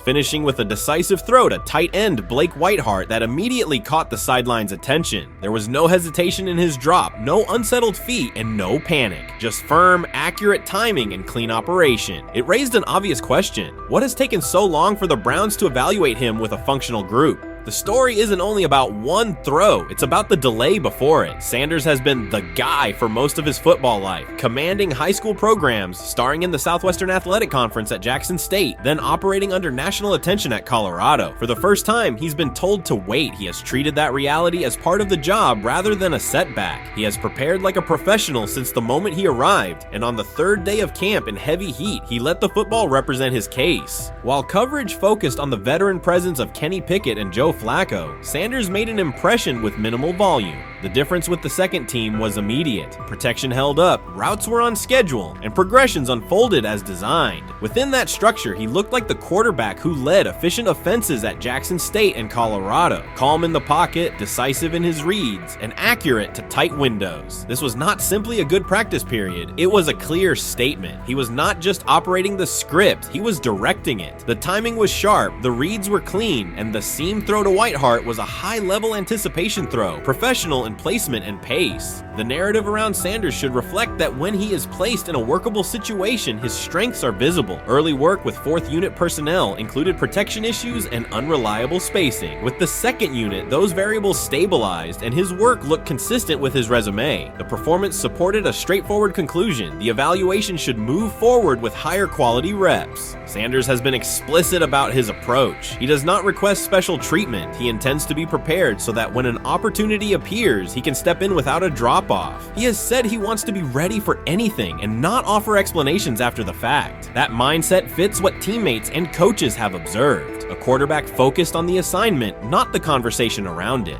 The conditions were demanding: relentless sun, heavy humidity, and a practice tempo that stressed decision-making. Many players fatigued as the session wore on. Sanders did not show signs of rushing reads or forcing the ball. He managed the pocket, reset his base when necessary, and continued to deliver on time. The path he has taken, HBCU starter in the SWAC, then Power 5 starter under constant attention, has prepared him for compressed evaluation windows. He has been under scrutiny for years. The heat did not change his process. He moved defenders with his eyes, anticipated breaks, and stepped into throws with balance. The crowd was not chanting his name, and there were no ovations. That was irrelevant to the task. He is focused on the locker room and the staff, and he is building credibility the same way he did at previous stops, by being reliable when the ball is snapped. Quarterbacks coach Bill Musgrave has emphasized ignoring external noise and keeping attention on install, footwork, and timing. Sanders is familiar with the dynamic. He has been followed by cameras and commentary since his early teens. He has experience living with attention and still adhering to routine. Under heat, with a narrow set of snaps and multiple decision points, he stayed composed and effective.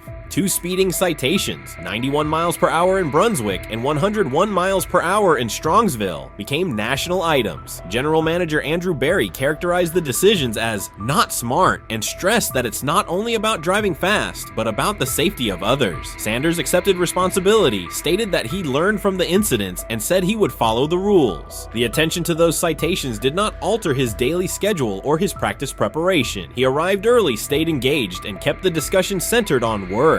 Away from the field, he spent time at Rainbow Terrace in Cleveland after a significant apartment fire, distributing supplies and checking on families affected by the incident. There was no formal media rollout around the visit. It was an instance of direct engagement with the community without publicity attached to it. That reflects the same approach he shows inside the building. Do the work first. Sanders treats each rep as if it might be his last for the day and his only chance to show a specific element on tape. He prepares for protections, cadence variations, route adjustments, and timing with a level of detail that compresses the learning curve. When he is not under center, he studies coverages from the sideline, charts plays, and reviews video before and after practice. He writes down the next day's calls so he can anticipate checks. He has referenced using virtual simulation tools to replicate snaps he does not receive physically. That is not a passive stance, it is an active attempt to reduce the distance between classroom and field. He is building relationships across the roster, not just with projected starters. He communicates with defensive backs to understand what they see and how they react to certain stems. He spends time with offensive linemen to align on cadence and protection calls. He connects with newer players away from the facility so that communication improves in practice. That is practical leadership, consistent, low visibility work that becomes obvious when the ball is snapped and the operation is smooth.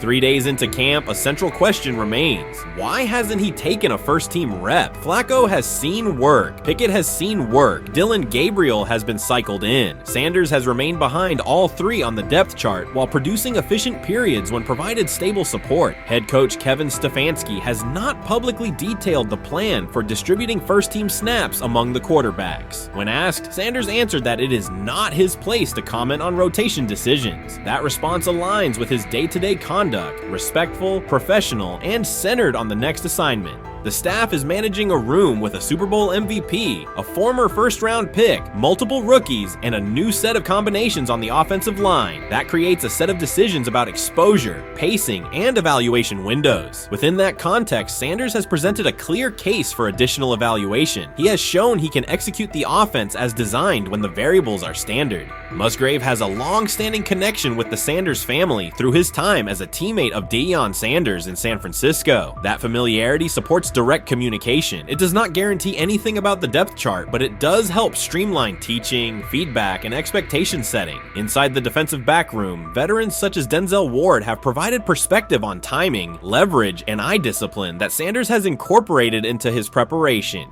He is operating without the immediate family structure that defined his college environment. Away from his brother Shiloh and his father Deion, he is managing his own housing, nutrition, recovery schedule, and all the smaller tasks that accompany an NFL routine. Those adjustments matter because they influence consistency across a long camp. He has treated those responsibilities as part of the job rather than distractions, which is reflected in a steady daily approach. What he showed on day 3 with the second unit was not a surprise to those who have tracked his prior work. It was a continuation of a profile: efficient sequencing, clear timing, and consistent ball placement when protections and routes hold up.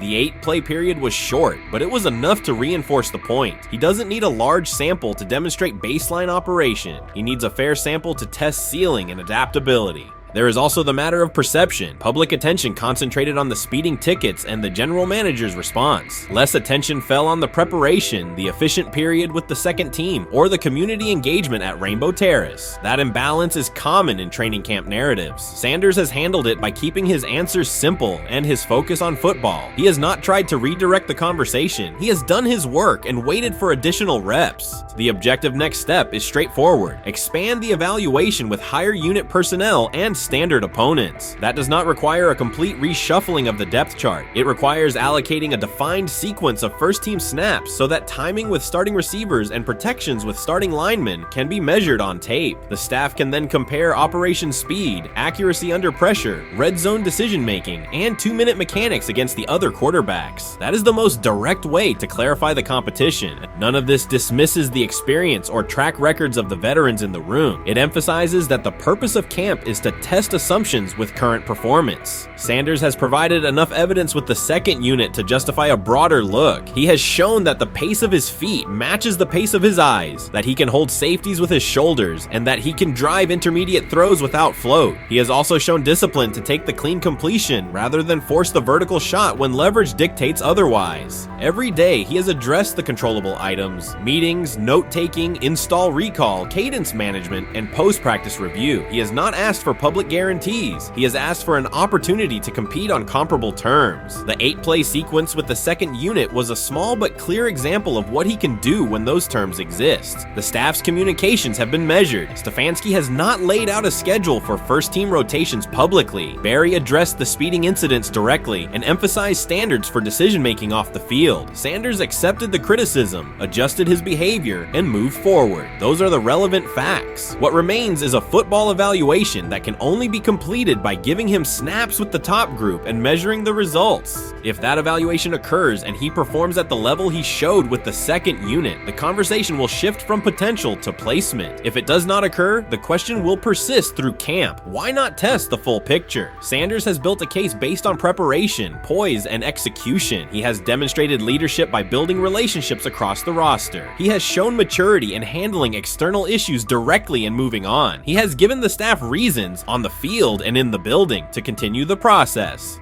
3 days into camp, he has answered everything within his control. He has shown growth, discipline, and consistent operation. He turned early fourth-team disarray into learning, then executed cleanly when moved to the second unit. He kept the discussion on football when outside topics threatened to dominate. He has not tried to win a press conference. He has tried to win every rep. If he continues to stack days like this, the next step is logical. Evaluate him with the starters, document the results, and let the tape determine the depth chart. Until then, he will continue to prepare, continue to compete, and continue to present the same message through his play.